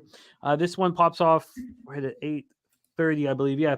So right now, Xavier 5-point dogs at Bet Online. They opened up at 4, got to 4.5, and they're now 5. So we have a 1-point move towards the Huskies.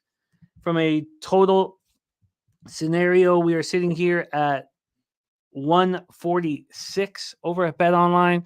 This opened up at 145, got up to 146.5, a little bit of buyback. So we have a 1-point move towards the Huskies, a 1-point move towards the over. When we get to the cash here, we have, here we go, 8:30 action. We have 59% of the tickets and 86% of the cash on Xavier. 59 and 86. The line's not moving towards them. We don't have information on the total at this point. Huskies have won 3 straight games. Look good since, well, they didn't look great against St. John's, but beat up DePaul, then went to Butler and beat them 88-81 on Friday. For Xavier, they've been off now. They haven't played since last Wednesday. They've been off for a week, losing their second in 3 games at Villanova, 66-65.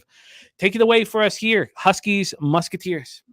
Yeah, you talk about a game with like injuries that have impacted already this early in the season. You know, UConn's been good with Cleon out since he's went out, but that's still a big loss for them, and they haven't seen any repercussions from it yet, but I think they will. And then you look at Xavier, man.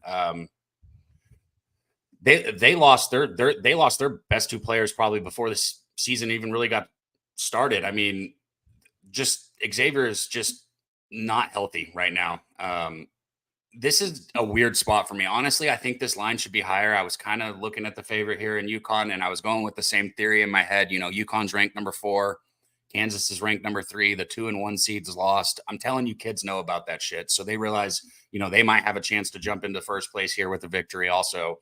And the Huskies, they're solid on both ends of the floor. They're capable of piling up points and holding the opponent down.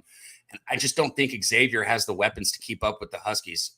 All that being said, I don't understand, you know, why this line's not. I'd put it at probably 6.5 or 7.5. But, you know, these conference battles in this conference get really close. So maybe there's reason for it. But, Jimmy, I have a lot of action here. Musketeers on the season, you know, they're averaging 74.6 points per game.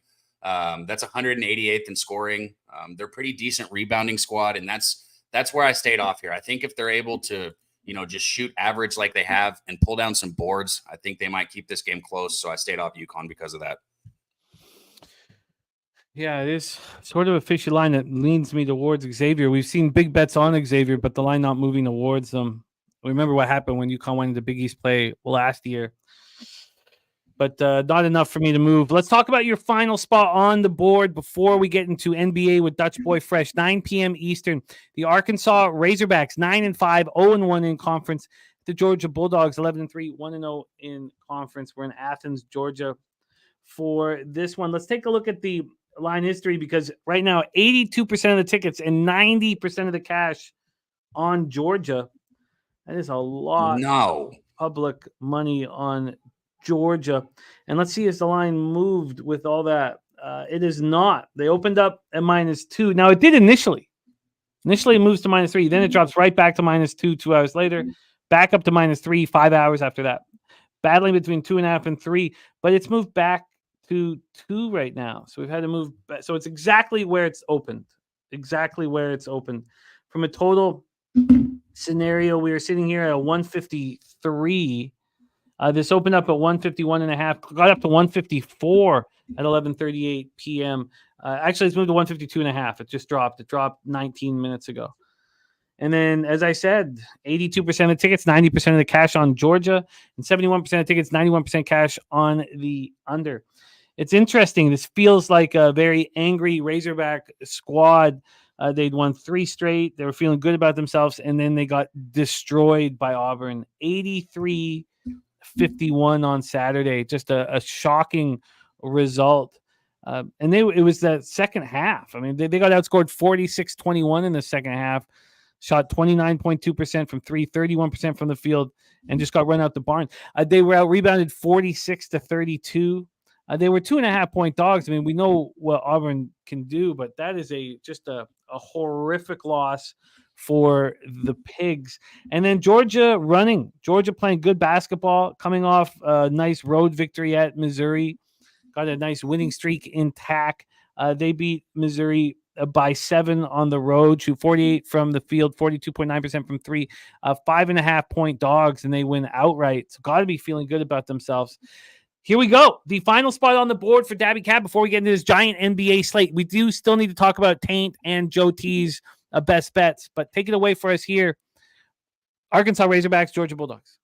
Man, hearing the money on this makes me like my bet here even more on this game. Let's look at some of the numbers for both these teams real quick. Arkansas, they're putting up 80.1 points per game. That's 64th in the nation. They're shooting at 46.8%, which is 90th, so good. 34.3% from three-point range. It's a little above average at 155th. Just over 70% on free throws. So all around, not terrible numbers. You look at their defensive side, they haven't been doing as good of a job here. Giving up 76.9 points per game. That's 309th in the country. Their opponents are only shooting 42.3%, though. That is above average. So on both ends of the court, they're average, but their defense, the numbers indicate that Arkansas is not a good defensive team. Let's look at Georgia really quick.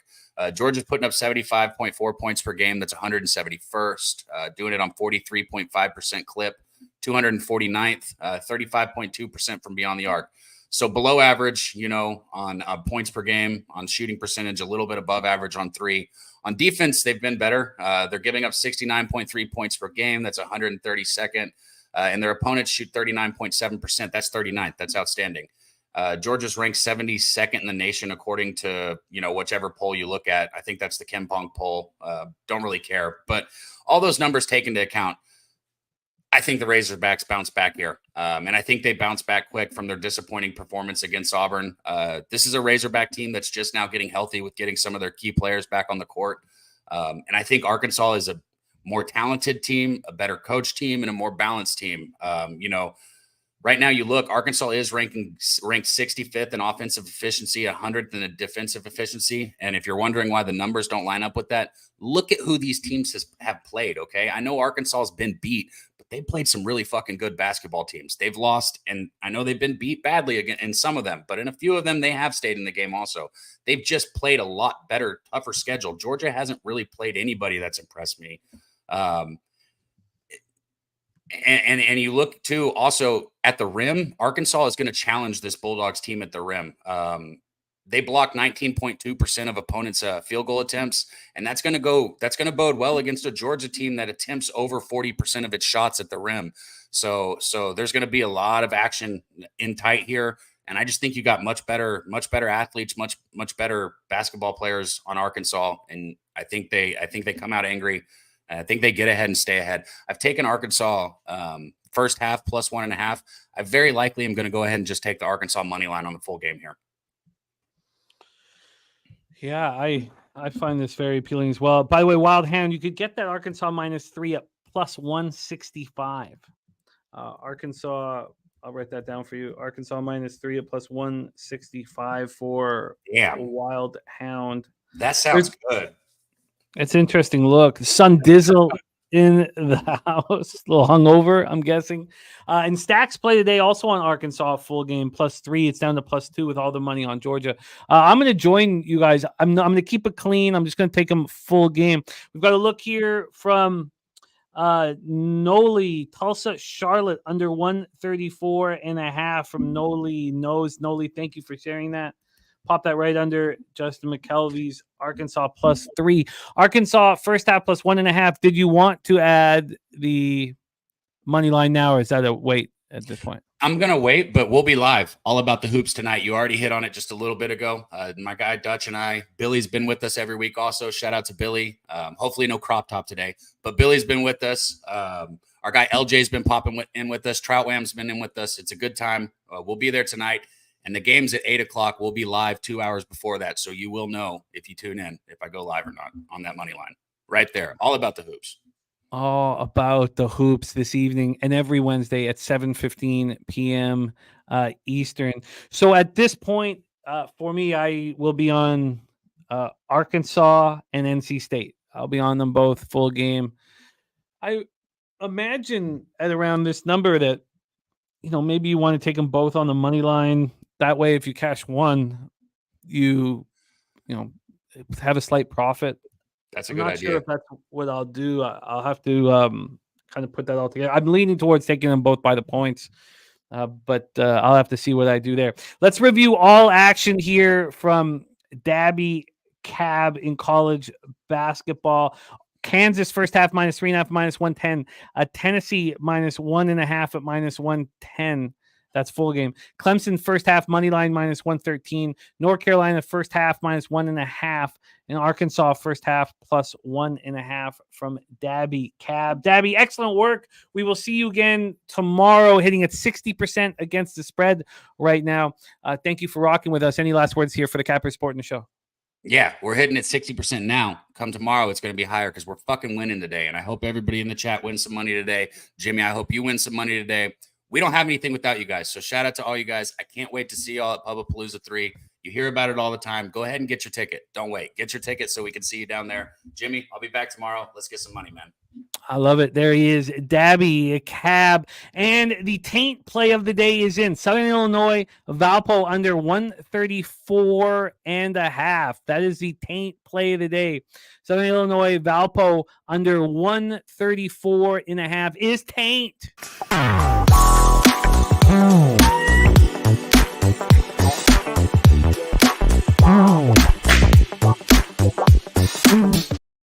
Matty Ice also on UNC Asheville. He's on Colorado. He's on American, and he's on Youngstown State.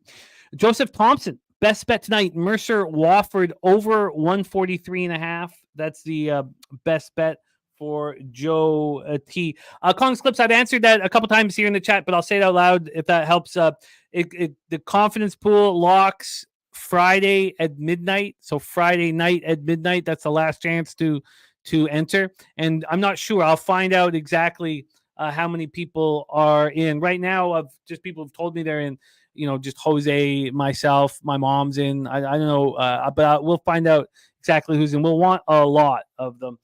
Flex says, my girl walked in, thought I was watching porn. Yeah, that is, that'll happen. That'll happen with Taint, man. We can't help that.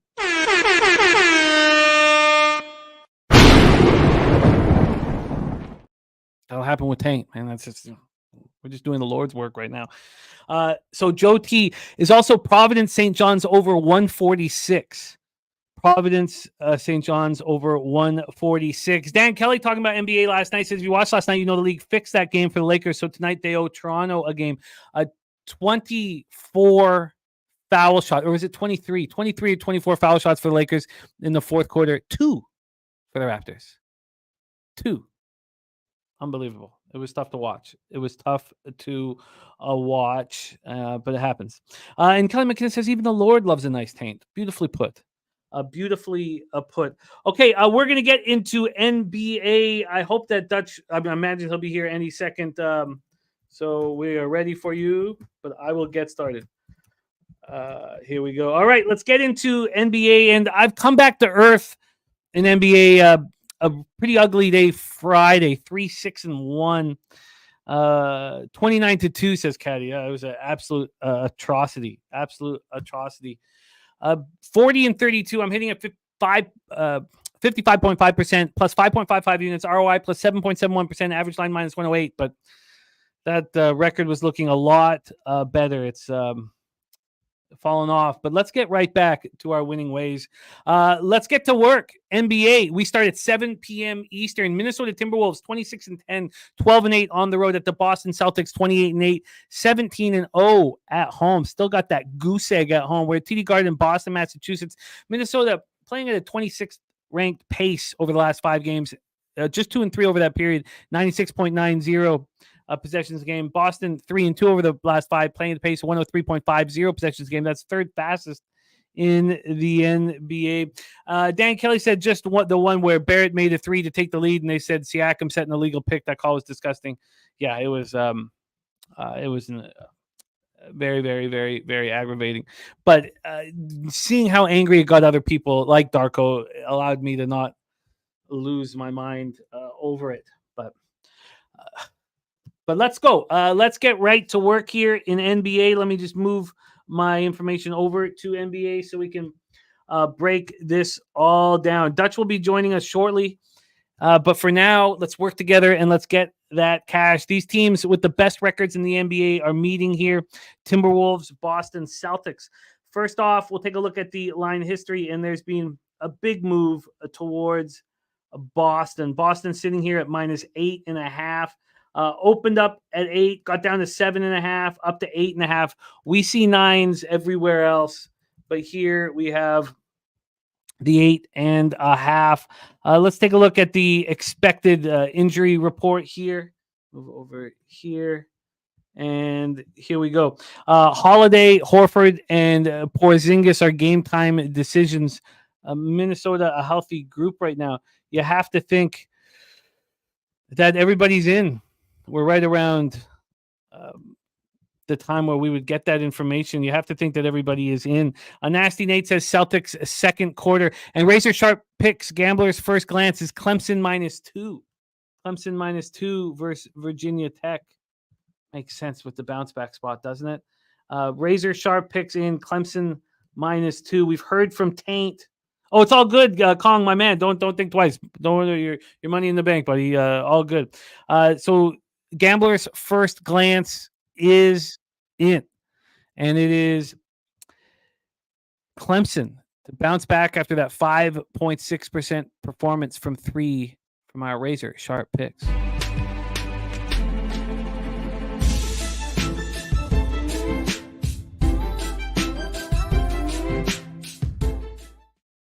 So we see this move towards the Celtics opening of 8, at 9 at other books, 8.5 here.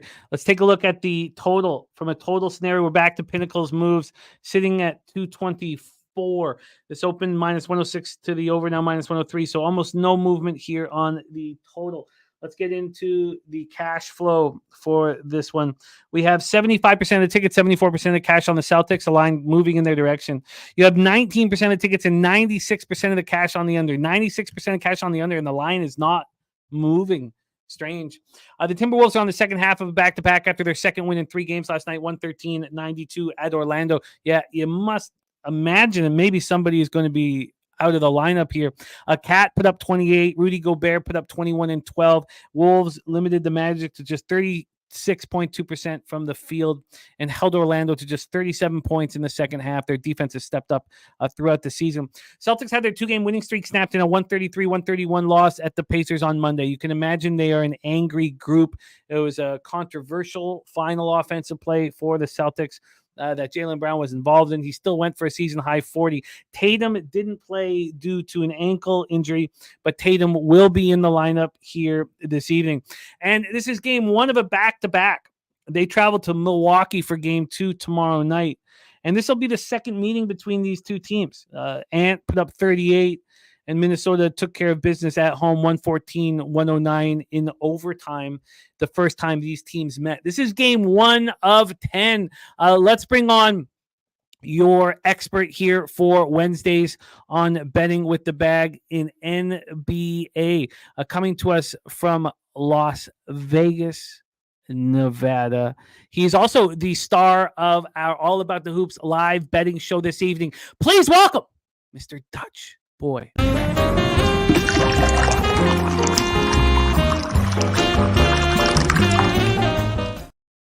Dutchy, what's good, man? How are you? Jimmy the motherfucking bag, my guy. Sorry about being a little late. Oh, it's awesome. You know, the NBA is a hell of a drug. Hey, looking at the plug. Yeah, man. Good to be with you. Phone died. Everything was fucked up for me this morning, but I'm here. All right. You are in business, and timing is all good. We're ready to roll. So a very interesting situation here. We have Kong's clip saying that he imagines that Boston will be more concerned with what's happening tomorrow night. This is the first of a back-to-back, but the market certainly doesn't say that. Market says Celtics smash and grab here. Interesting. We've seen the struggles of teams on the first half of a back-to-back where they've really shone on the second half. Take it away here. I'm very interested in your breakdown. Timberwolves, Celtics. Yeah, man. I was really liking this game at -6. Shout out to our guy J Mac in the chassis. He got the 6 last night.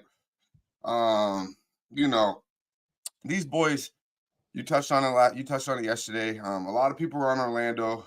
I just felt it. I just felt like, man, people say that the Minnesota looking ahead to Boston. I looked at it the other way, Jim. I said, nah, they better win today because they got to play Boston tomorrow. That's the way I looked at it. Plus, I felt like Orlando had kind of went through a lot of tough games there in a row. So they handled business yesterday like I expected.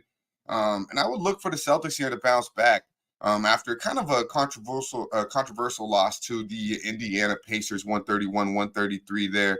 Not many times can I say this because you don't really hear me bitching about fouls and shit, but JB definitely got fouled on that last play. We casted 3.5 with C-Mac. Shout out to Conor Mac.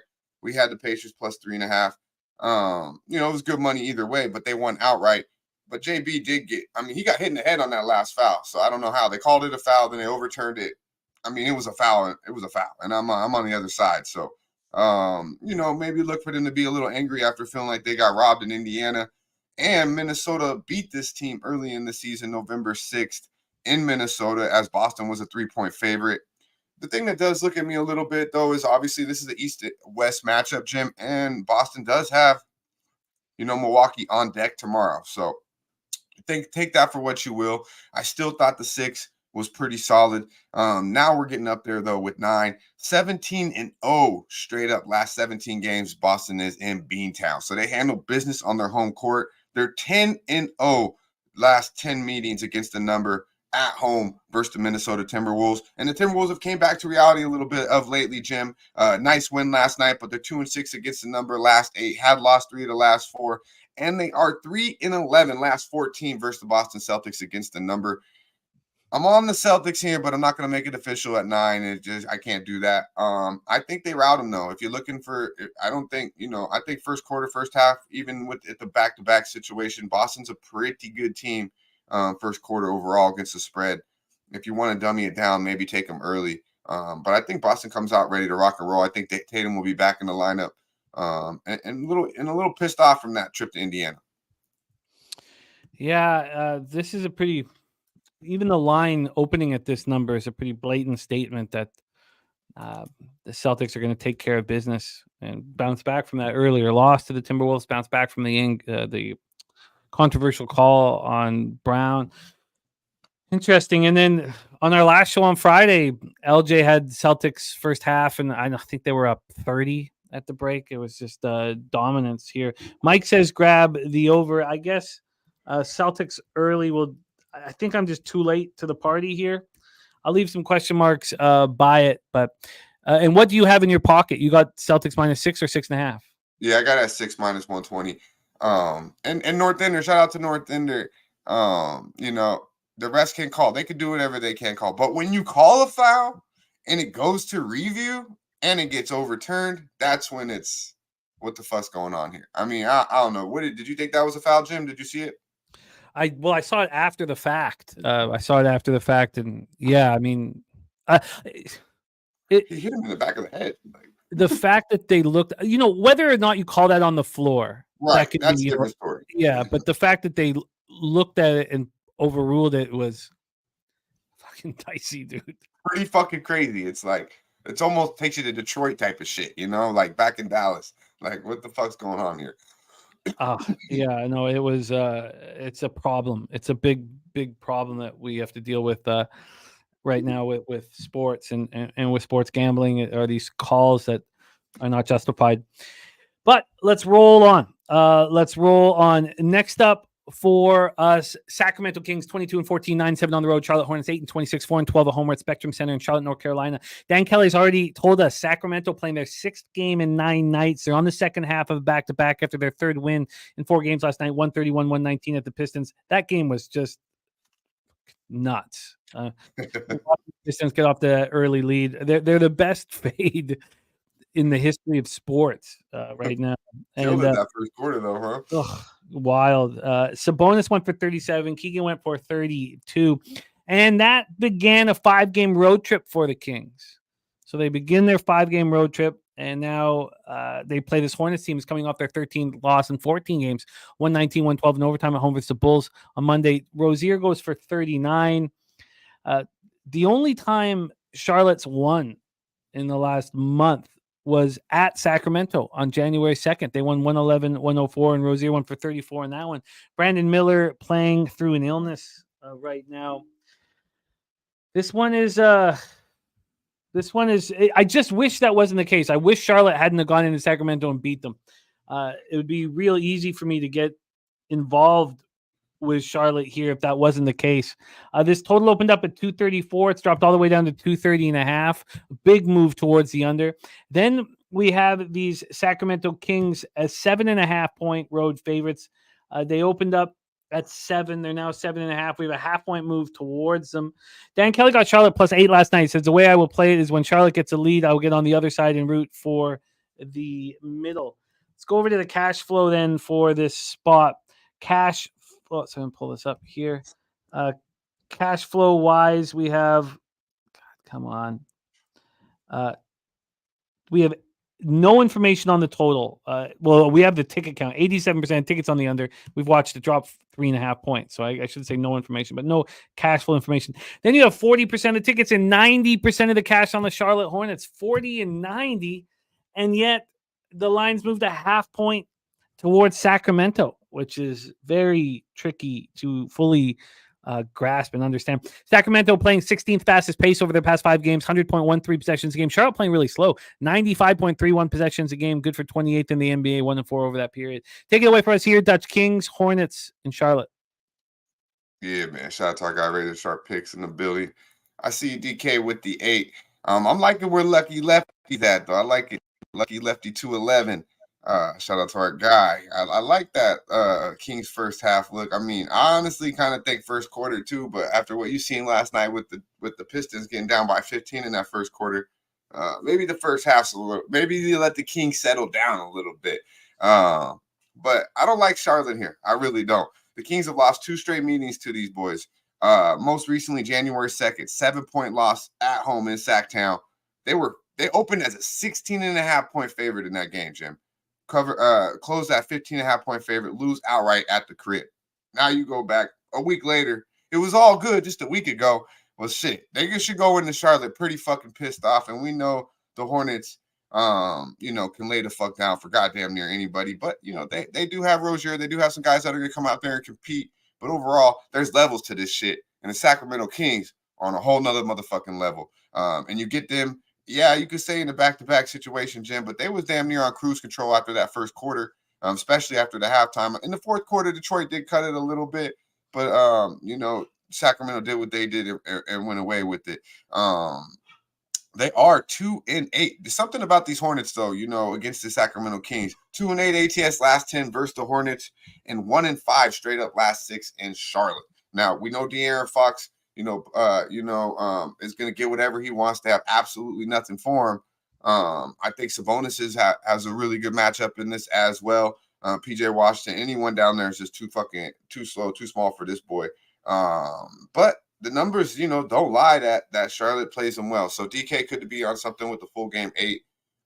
Haven't went to the window here with it, but I want to be on Sacramento first half here. I just not like overly excited of what I've seen out of the Sacramento Kings the last 6-7 basketball games, Jim. I don't know. It's just they brought they're bringing Herter off the bench now. He's going to start now. They're kind of missing with the rotation a little bit. I think they're trying to figure it out. I think Brown's trying to figure it out a little bit after kind of a early hiccup here going because they started off nice. So I would only look Sacramento here, and I think it is a Sacramento spot after losing as 15.5-point favorites on their home court to this basketball team less than a week ago. But it'd have to be first half. And what's the best number you can get first half on here, Joe? My phone's dead, so I can't look at shit. I can understand your trepidation. If there was not, if there hadn't have been Charlotte's win in Sacramento, I'd be on Charlotte without a doubt. I know you would be. but and my ROI was Charlotte over the last year and a half is negative. So no one should be excited when I like Charlotte. This is sitting at 4 right now, 4 across the board. Yeah, 4 first half. Yeah, I'm gonna hold off on that. I do like it though. I do think Sacramento comes out early. We got some decent games. I might make that official now. We'll see. I'm just a little upset I couldn't get Boston on the card. Had a mediocre. I believe it was 3-3 last week here on the show, Jim. And the late addition of the Phoenix Suns costed us a day in the black. So very frustrating when you make a late addition and it costs you a profit.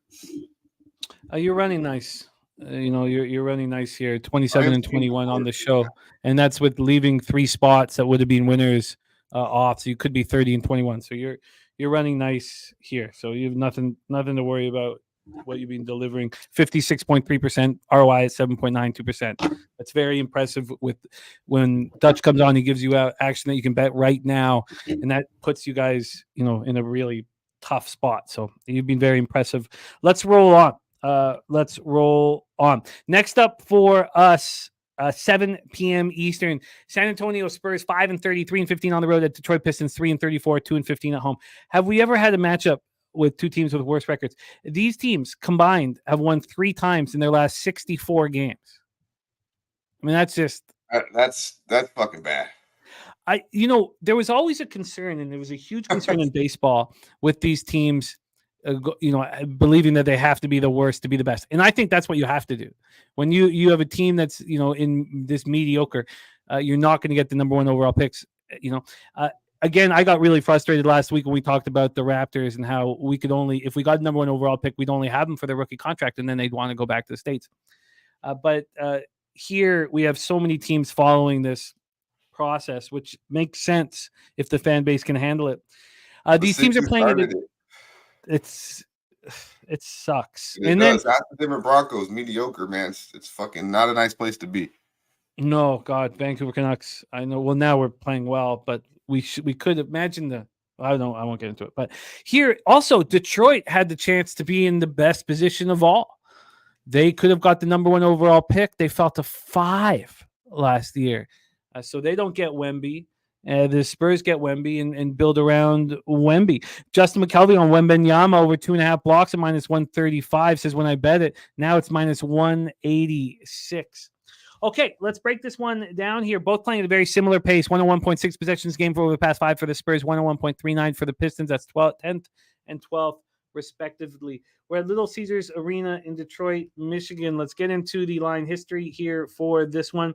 And I love bum fights. I don't care what the record is. I just this always, for whatever reason, I think that if the gambling public shies away from these spots, that makes it even more appealing to me. This opened up at 3.5 and dropped to 3. So Spurs have gone from 3.5 to 3. From a total standpoint here, that's the cash flow. Sorry, from a total standpoint here, we are dealing with a 238 at Pinnacle and at Will Hill. Other books have 238.5. This is a 238. It opened up at 239. We have a 1-point drop. Then we get into the cash flow here, and we have 77% of the tickets and 84% of the cash on the Spurs. That's an alarming amount of money for the line to go 3.5 to 3. Which obviously makes me want to move on the Pistons. I mean, clearly, obviously, that's what I would be thinking. 54% of the tickets are on the over, and we don't have any cash flow. We know that Cade Cunningham is out. Morris is out. Stewart's a game time decision. Zach Collins is out for the Spurs. Let's set a quick table here and hand it over to Dutch. San Jose's won 2 of their past 30. As I said, Detroit 1 of their past 34. Spurs coming off their 5th straight loss, 117-115 at Cleveland on Sunday night. Pistons are on the second half of a back-to-back after losing 131-110 at home to the Kings last night. Cade Cunningham, left knee strain. He's going to be reevaluated in 7 to 10 days, so he's out for a while. Detroit went for 47 in the first quarter and still found a way to lose by a lopsided margin. They lose by 21. I mean, that's just unbelievable. And Wemby leading the NBA in block shots at 3.3 per game. Remember, Dan Kelly gave out that future at 13-1 for him to lead the league in blocks. 13-1, and that went down to plus 380 or so by the time we went to game 1 here. And Wemby is on a minutes restriction. He's dealing with the ankle injury. So he's averaging 19.3 points, 10.1 boards, 2.8 assists, 1.2 steals. Phenomenal. He went for 24, 10, and 5 in 25 minutes in that game Sunday at Cleveland. So he's had a couple days off here. I'm interested in the Pistons. That's not being a profitable thing to say out loud. Take it away, Dutch. Spurs Pistons. You're a good man, Jim. Hey, you're an even better friend, maybe this was more back in the day, but Jim's the guy you want to have around. Definitely. I feel like you're definitely the man that's gonna take one for the team. Take one for the motherfucking team. Because you can make something out of nothing, god damn it. Oh man. I tried to break this ugly ass game down. Gave me a motherfucking headache. Left the nasty taste in my mouth as soon as I started breaking this motherfucker down. Couldn't do it, Jim. Couldn't do it. Did every other game for you. Not this one. Too many fucking L's combined. You can get somewhat consistency out of this game. These teams are both complete fucking trash. So, I mean, that's it. I don't, under, someone said, in North Ender said classic 90s game. Man, if it was classic 90s game, this would be a good game. I mean, the only thing I can see maybe about the 90s is this game's going to be low scoring. I mean, I honestly think, I can't even go into it. Yeah, 1-800-GAMBLER, bro. I can't even do it, Jim. Good luck if you take the Pistons, but we got 9 other basketball games on the board, my friend. Or 8, I believe. Yeah, I find the Pistons appealing here. I don't know. I know the games that you're going to like when I break them down, too. It's so funny. It's like we've been doing this now for a minute, so I already know. Yeah. I find it appealing here. We'll see what else is up, but I do find the Pistons coming right back to the floor, getting some comfort, now 2 straight games without Cade Cunningham. We've been waiting for Killian Hayes and Jaden Ivey to show that, why they were lottery picks. That's not happened, and maybe it'll never happen. But Earl Sports bets on Pistons +3 and the money line. All right. Okay. They get 238 though. I mean, that's a lot of points. It seems like for these 2 bummy ass teams. I can't do that. I can't have a bet on the total because we've seen the Jekyll and Hyde nature of both these teams. The Pistons put up 47, and we had the breakdown here from our guy North Ender. Only team in the shot clock era since 1954-55 to have an 18-point lead after 1 quarter and end up losing by 18 plus. That's it for Pistons? Yeah, for the Pistons. There's no team since 1954-55. Hey man, the stats we thrown out about this game have been so fucking disgusting. You started off with the combined wins, and then that. Holy shit. God damn. Hey, he says, will you answer the phone if we call 1-800-GAMBLER? Of course I will. Of course I will. All right, let's roll on. Next up, 7 p.m. Eastern, Washington Wizards 6-30. Here's another 3-17 on the road. I mean, we're talking about these crazy numbers. The Spurs are 3-15 on the road, and they're 3-point favorites. Pacers 21-15, 12-8 at home. We're at Gainbridge Fieldhouse in Indianapolis, Indiana. Washington 0-5 over the past 5. 101.2 possessions a game. That's 13th. The Pacers still playing at a fast pace, even without Hallie. 4-1 over the past 5. 104.1 possessions a game. Let's take a look at the line history for Wizards Pacers here. We have sitting here with Indiana -7.5 at -112. They opened up -7.5, -105. It's been 7 cents of movement in their favor, but it hasn't moved off of the number. From a total perspective, we have a 252. This opened up at 252. It got up to 253 and 253.5, and then it's come right back down to where it started. From a cash flow perspective, 57% of tickets and 80% of cash on the over, and yet it's right back to where it started. And then from a spread, 44% of the tickets and 59% of the cash on the Wizards. Wizards coming off their 5th straight loss, 136-128 at home to the Thunder on Monday night. Jordan Poole, 15 of his 24 points in the 3rd quarter versus the Thunder. When I dislike him more and more, I think, every time I hear him talking. And when he was talking about why he had a good game, it totally brought me back from Hito Turkoglu when he was interviewed why he had a good game. He said he would just say ball. He just stared at the reporter and said ball. And Poole reminds me of that. He just reminds me, it's like, oh, I finally got the ball was finally in my hands. Shut up. Kyle Kuzma, 22 points, 15 boards, 5 assists on Monday. And I despise Hito Turkoglu. Don't get me wrong. I despise him. But he just said, to a woman who's trying to do her job, he said ball. And he just stared at her. Pacers coming off their 7th win in 8 games, 133-131 at home over the Celtics on Monday. It seems like, in NBA, we watch these teams step up without their star. And they just stepped up in the biggest way against the Celtics. Mathurin, 8 of 15 from the floor, 5 of 9 for 3 for 26 points, hits the winning free throws with 0.6 left. And Naismith, 17 points, Turner, 16, Buddy, 15. And it just feels like this would be a letdown spot, but you'd have to bet the Wizards if you wanted to do that. And that's not very enjoyable. Take it away for us here. I'm certainly leaning Wizards. Yeah, man. But I don't know. Let's hear what Dutch has to say. Wizards, Pacers, take it away. Shout out to our guy, Jay Peasy, in the building like an Ivy with the 3-pointers. Shout out to White Time. I see you, my dude. Yeah, man. I knew you were going to like the Wizards, Jim. I knew you were going to like them. And low-key, I kind of like them, man. It's hard to say that shit. But I do. I kind of like the Wizards, but I don't have to go to the motherfucker. I don't have to bet this game, but so I think the 7.5 might be too much. I mean, you just said it. You could say, oh, they're gonna step up without Howley. They did. I mean, they played that whole second half, and they took a punch. They took 1, 2, 3 punches from the Boston Celtics. JB especially. You know what I mean? KP had some plays, but JB was doing his goddamn thing. Actually, probably should have won the game, as we already talked about with the foul. So, I think it was a huge win for the Pacers, beating the Celtics, who just beat them by 17 2 nights before.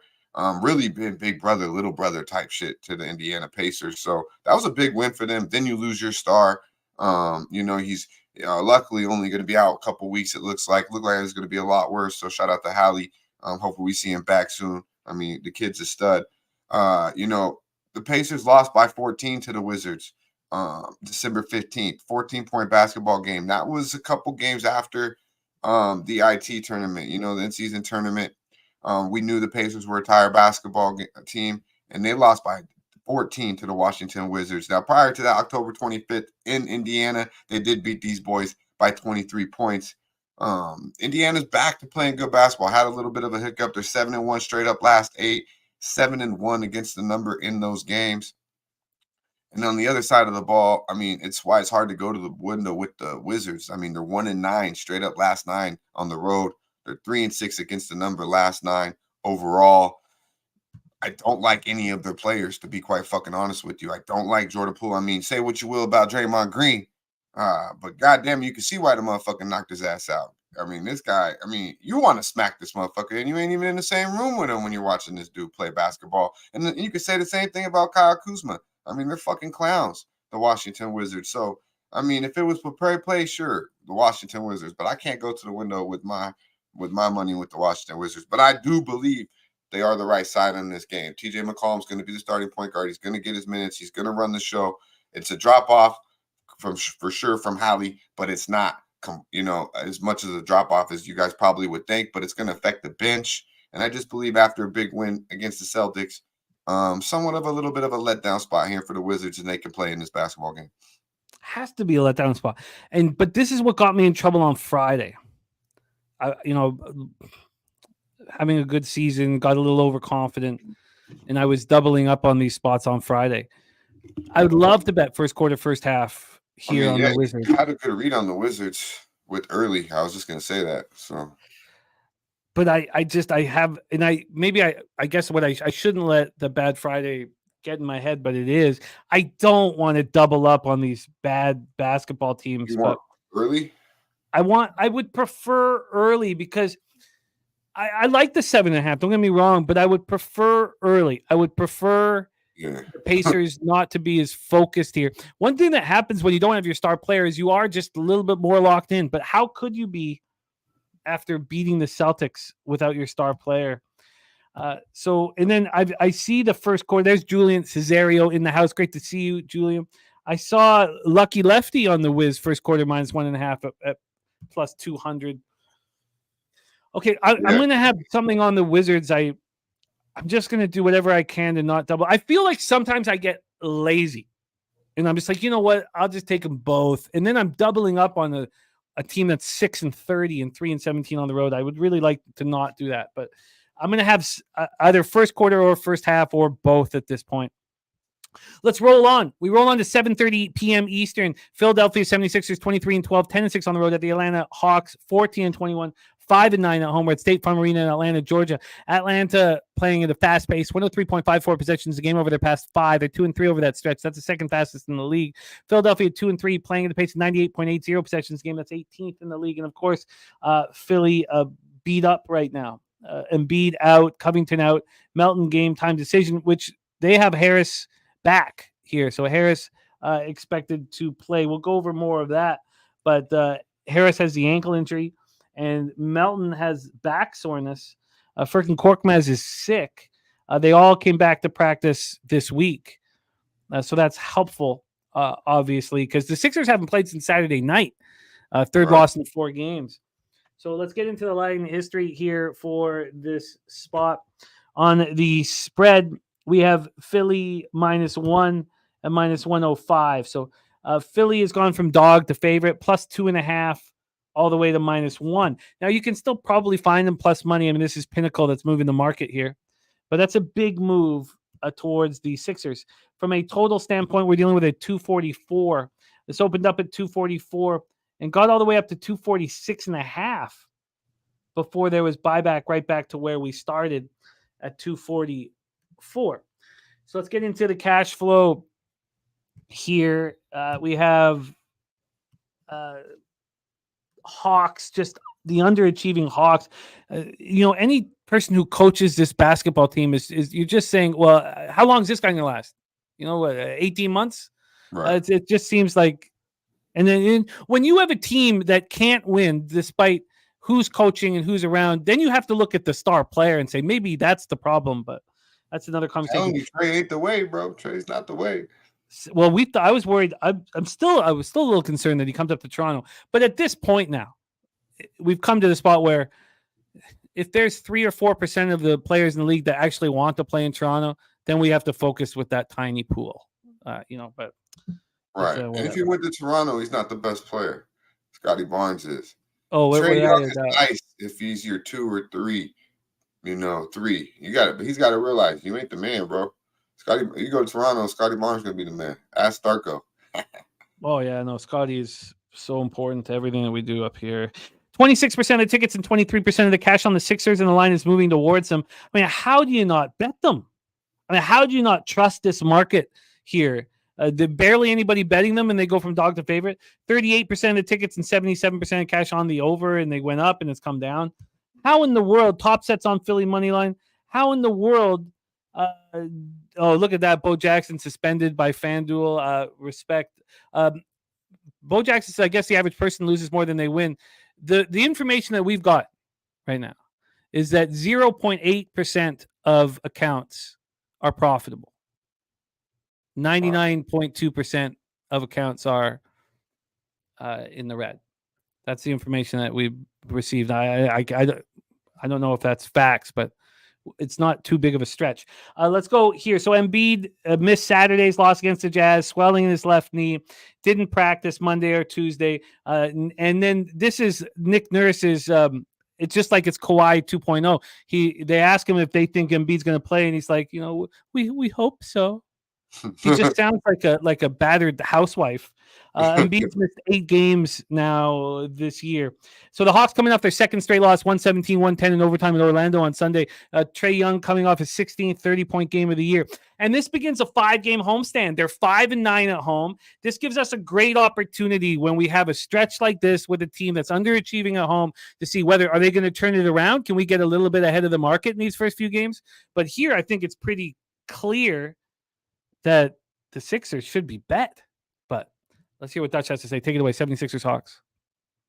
Yeah, man. I mean, the Sixers are nothing for me, Jim, here. You find the Sixers here in a good, in a spot where they've lost back-to-back games by 20+. All right, this is a good basketball team that hasn't done it. They've won 5 straight meetings against the Atlanta Hawks. This year, they've won 2 times already by double digits. Now, maybe that says pump your brakes a little bit. They've already smacked them 2 times, and now maybe Atlanta could take advantage of them without Embiid being at home. But Atlanta just ain't it. If you like Atlanta, I think you got to look at Atlanta early because we've seen Philly flip the switch, and we've seen Atlanta get out to big leads and real gigantic leads and give them away, numerous times, especially at the crib. So in this basketball game, I honestly wanted to look into it a little bit more, Jim, just to see exactly who's going to be playing for the Sixers. You did say Harris would be back. I obviously knew Embiid would be out. But when these two teams play, I mean, there's levels, and the Sixers are clearly on another level. As I mentioned, they beat them both times by double digits. And you got a Sixers team that should be pretty upset after getting smacked around back to back. So I would only look Philly here, but I do expect Atlanta to get out early. So, this is one of these games that I'm going to be really excited to watch live on All About the Hoops tonight with the fellas right here on Puff Sports Radio. Check it out. 7:15 Eastern time. I believe it'll be a really good game to bet live because I could see Atlanta getting up by 14 real easy and the Sixers doing what they do and come back, and Atlanta doing what they do, give the goddamn game away. So better line maybe to be added here late, but you can't be mad at asking the Sixers just to win the basketball game. And obviously the money, what you brought up, Jim, does lead me to the Sixers as well. So it makes me more confident in the play. But I think I'll just wait and watch this game because I the way when I break this game down, I see Atlanta being up at the end of one and at the end of two. I mean, is it as simple as this? The Sixers, even without Embiid, are more than the sum of their parts. The Hawks are less than the sum of their parts. Is that simple? Like, it doesn't, you're taking out Embiid and stuff like that, but we know that the Sixers, play well together. They fight for each other, and that they should be bet here. Yeah, I mean, they're a better basketball team. They've got a better bench. I mean, you still got Maxey out there. You still got Tobias.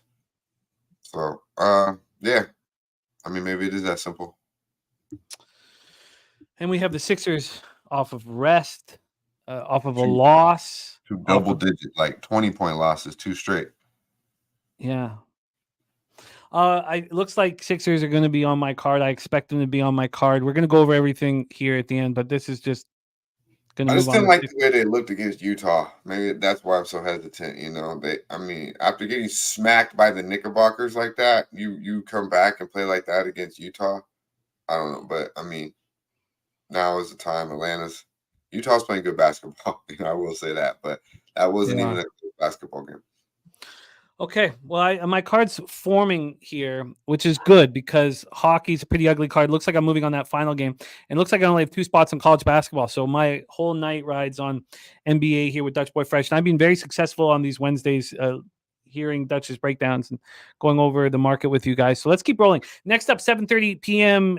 Eastern, and our guy BJ has given us his best bet, and we know what he's been doing with these best bets.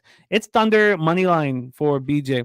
Oklahoma City Thunder 24-11, 10-6 on the road. Miami Heat 21-15, 10-6 at home. OKC 3-2 over the past 5, playing at a pace of 102.30 possessions a game. Miami 2-3, 98.8 possessions a game, 18th in the NBA. Yeah, Bo, I hate hearing that, man. It's sucks. But the best bonus link we have for us at Pub is the 100%, but it's only for new accounts at Bet Online. But it doesn't have to be Bitcoin. 100% up to $1,000 is the best one that we have. My bookie's got a pretty good one. Bet Online's the best one we have, and Bet Online's what we're all going to be using in Texas, right?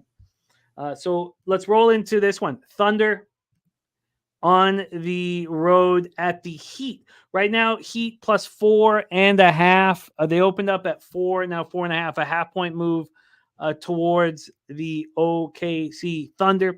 From a total side of things, we're dealing with a 233.5. This opened up at 234, got up to 235, and then dropped. Cash flow-wise, we are sitting here with 79% of tickets, 96% of the cash on the over, and then 60% of tickets, 62% of cash on the Thunder. So the half-point move, that all makes sense. Thunder snapped their 2-game losing streak with a 136-128 win at Washington on Monday night. And this is game 1 of a back-to-back. They go home. They host the Blazers tomorrow night. A tricky situation. And this team's shooting really well. Right now, since Christmas, they've shot better than 50% from the field in every game. They're shooting 54.9% from the field over their last 8 games. They lead the league. Heat come in off their second win in 3 games, won 21-13 at home versus the Rockets on Monday night. Kyle Lowry sprained left hand, but it's his sickness. He's sick. That's why he's not playing. He didn't practice today because of sickness. It'll be the 5th straight game without Jimmy Butler. And just to get a little update on the situation, Butler out. They still have Lowry as a game time decision, but as of yesterday, the sickness was expected to keep him out, and Martin also a game time decision, and it's just Bertan's game time decision for the Thunder. Take it away. You have a great read on the Thunder, and we've already heard that BJ is on the money line. Floor is yours. Can't wait to hear your breakdown. Yeah, man. I like the Thunder here. Got it at 4. We'll make the best number official here, Jim. I like this look. Miami's gritty. They are gritty. You know, Spo just got paid. Salute to Spo, best coach going in the NBA. You know, and he's gonna be around for around 120 Yeah, Jesus, 8-year, 120 milli. Yeah, he got the bag, bro. And he's still not making as much as Popovich. Is that insane? You know, he's still not making as much as Popovich. Yeah, but term. And where's Popovich going to be in 8 years? And no, yeah, for sure. In the long run, he's gonna be making. But I was seeing yearly, he's making 19, which is still a little bit shy than Popovich. I see. Yeah. That's crazy. So that's wild. Greg's losing a lot of buck and basketball games to be making that type of money. But we know what they're doing there. But yeah. So I look at this Heat team. You know, they're achieving a lot without Jimmy Butler. You know, Bam's playing out of his mind. Hero's doing what he's doing. And this kid, you know, Yami from UCLA, the rookie, you know, clearly one of the better rookies in the draft. Spo did it again. The people in the Heat organization hit home on another late pick. But let's talk about the best pick going right now, because you know you could say Wemby, you could talk Wemby, but if you're watching basketball, Chet Holmgren is the best rookie out there going. I know it's his second year, but this motherfucker didn't play last year. So if anybody's getting a Rookie of the Year award, it's gonna be Chet Holmgren. Guy's got an engine, up and down as he goes. So consistent. I mean, he's shooting lights out from the perimeter. He's consistently moving his feet on the defensive end. I just like what I see out of this kid. I like everything I see out of OKC, to be quite honest with you. They got a bench. They got young cats. They're deep. Say what you will about Giddey. You know, I'm not the highest on him, to be quite honest with you. Sometimes he looks like he's playing a fucking quicksand, in the mud and shit. He's so slow out there. But if he can knock down a consistent perimeter shot, he's okay, because he does see the floor pretty well. As a point guard, he has pretty good vision. But obviously, when we're talking OKC, we can't leave out Shai Alexander. I mean, outside of Luka, to me, he's the best thing going right now in the NBA. He's so prolific. I mean, he gets to the hole at will, can get contact when he needs to. Got the mid-range game. He's just really, really nice, man. So I think he'll be the best player on the court clearly tonight. I think Lou Dort will make life a little tougher. Tyler Hero. And I simply believe the Thunder are just too much for this Miami Heat basketball team. Now, they have lost 6 straight meetings to Miami too, so this young basketball team is going to be looking to finally beat Miami. They have covered in 3 straight meetings, and 5 of the last 6 in Miami they have covered. And they've won 9 out of the last 12 basketball games. We got a good basketball team coming into South Beach, ready to handle business. And the Heat been somewhat suspect at the house this year against the number, 6-10. Against the number at the house. So I look for the Thunder to come in and actually blow these boys out, Jim. It's a slow start there in Miami. The crowd, seems to show up late often. By the time the whole motherfucking arena gets full, this game might be over, in my opinion. So I'm not mad at the Thunder early or often, but I think -4 is good money. And it looks like, according to my site, that Thunder -4 is still available at Bookmaker at -110. Maybe Billy Frieder can double check if that is a stale line or not. But that would be the lone -4 right now is over at Bookmaker. All the other books have moved it to 4.5. No, BetCris and Bookmaker are the same. What am I talking about? So, let me know if that is legit, Billy, my man. Okay. Thunder -4 at -110 for Dutch. Dutch, can I ask you, just generally speaking, first game of a back-to-back, does that concern you at all? Do you feel like the rotations are that no one's going to play too much, and that might hurt you in the long run? Do you have any concern of the first half of a back-to-back? No, I think I mean, maybe in different circumstances, but I think they want to go there and beat Miami. They haven't beat this team in 6 straight meetings. So I think they want to put on, obviously, Spo just got all this money. I think they're going to go in there ready to beat Miami Heat. With or without Jimmy, I still think the Heat are a team that people want to beat, especially a young team like the Thunder who've lost 6 straight. And we're talking about the Portland Trailblazers tomorrow night. So, I mean, the Shea wants to take the night off. If Chet Holmgren wants to take the night off tomorrow night, they still handle business in Oklahoma. So I don't think they're too worried about the Blazers right now. The Thunder -4, -110, and BJ's best bet on the Thunder money line. The juice, if that book, it didn't give you back the cash after kicking you out, there's a couple things we can do to at least put some pressure on them to do that. So if that's the case, if they did not give you your cash after they kicked you out, I said couldn't even log in, deactivated account, made a deposit the week before. So you had to dispute it with your credit card. If you're on Twitter, and if anybody gets screwed over like that by a book, there are some things we can do. And I don't mean getting kicked out. That's just the nature of this business, which makes it so difficult when you get kicked out. But if there's it's a fraudulent situation, just get to me on Twitter, and there's some things we can do to force their hand. But it takes a long time. But there are things you can do. So please do that if that ever happens. Let's move on. 8 p.m. Eastern. Houston Rockets 18-17, 3-11 on the road. At the Chicago Bulls 17-21, 12-9 at home. We're at United Center in Chicago, Illinois. Houston 3-2 over their past 5, playing a pace 100.6 possessions a game. Yeah, there's some spots we can report it to the juice. There has been some work in that end in the industry. So hit me up. Chicago 3-2, 95.12 possessions a game. That's last in the NBA over that stretch. Let's get into. I'm just at Jimmy the Bag. The juice at Jimmy the Bag. So I'll follow you back, and then we'll do it on DM. So it doesn't need to be public. Let's go here for this spot. Houston, Chicago. All right, let's roll right now. Houston 3.5-point dogs at most books. Over at Pinnacle, though, they've moved to 4. So there has been a move towards these Bulls. Opened up at 3.5, closing here at 4. At first, when it moved to 4, this was a no vig situation. It's now a complete pick 'em at 4. So it's a legit half-point move towards these Chicago Bulls. From a total scenario, we're dealing with a 216.5.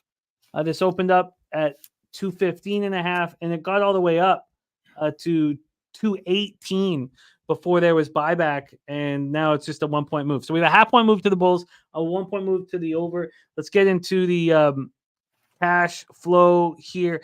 53% of the tickets and 94% of the cash on the Bulls. Now, there's just 5,910 tickets in, so we don't need to get too caught up in that. But the market's moved a half point towards the Bulls. 22% of the tickets are on the under, more on the over, but we've had the market move there. So here we go.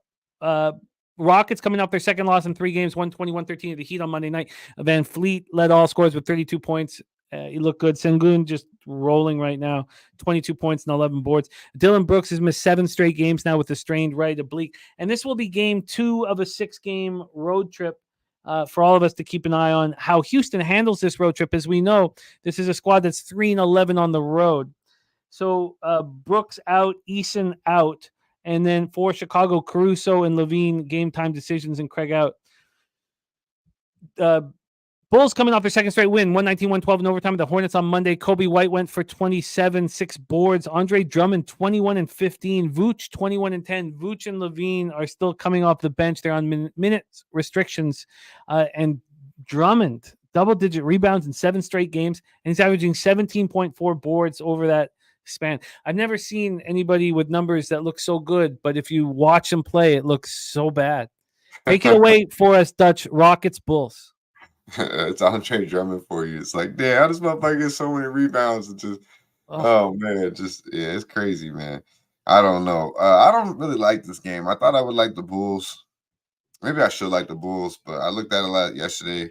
Quickly, I thought I was going to be on the Bulls. And when I actually broke it down, I'm just like, this could be a tire basketball team. And they're losing, and, bringing Levine back in the mix. They weren't playing too good of basketball when he was out there. But they have been playing pretty good basketball of late. They are 4-1 last 5 as a favorite, 5-2 against the number last 7 at the house, and 14-5 against the number last 19 overall. 14-5 against the number last 19 basketball games for the Chicago Bulls. So I wouldn't be on the Rockets here. I'll tell you that right now. The Houston Rockets can't win on the road, man. 3-11, as our boy Jim said, straight up last 14 on the road, or this season on the road. So we talked about it. Houston came back to reality a little bit at the crib, but there's been a bet on basketball team at the house, and you fade them on the road. So I'm not going to go and bet, the Houston Rockets in this situation. I just don't really see it. They're 2-4 against the number last 6 against the Chicago Bulls. And I do think the Bulls, are playing better basketball. I just don't really like them too much, quite honestly, to put my money on them. But I do believe they're probably the side. From what you broke down there, Jim, it does make me sound like the Bulls are the side, or make it sound like the Bulls are the side as well. So Wine Time said the Bulls are on his card. Check it out. I guess the Bulls are the right side, but I just can't go to the window with it. Shout out to our guy, Billy Briz, in the building. Hopefully he's not rocking his new outfit. Yeah, his belly button shirt. Is that what we call it? Rock top hoodie, some fucking. This motherfucker came on the set. He gave a great breakdown and then did some weirdo shit. Yeah, no, it's wild. He comes on with his crop top, and the vibe on the show, skyrockets. Laughs go up, but the numbers start dropping while that's happening. So it's like, what do you want? Do you want more people watching? Do you want more laughs on camera? It's a wild balance. No, we're not laughing with you, homie. A lot of respect for Billy. But a little bit went out the motherfucking window when I seen that shit, goddammit. Nah. But yeah, shout out to our boy. Check him out. He'll be live. And do not bring that shit to All About the Hoops. We grown. Do not bring that shit to All About the Hoops tonight, Billy. Please. And don't bring it to San Antonio either. Bulls. I want the Bulls. I want the Bulls here. The Bulls, Jim? Yeah, I want the Bulls here. I think the Bulls are right.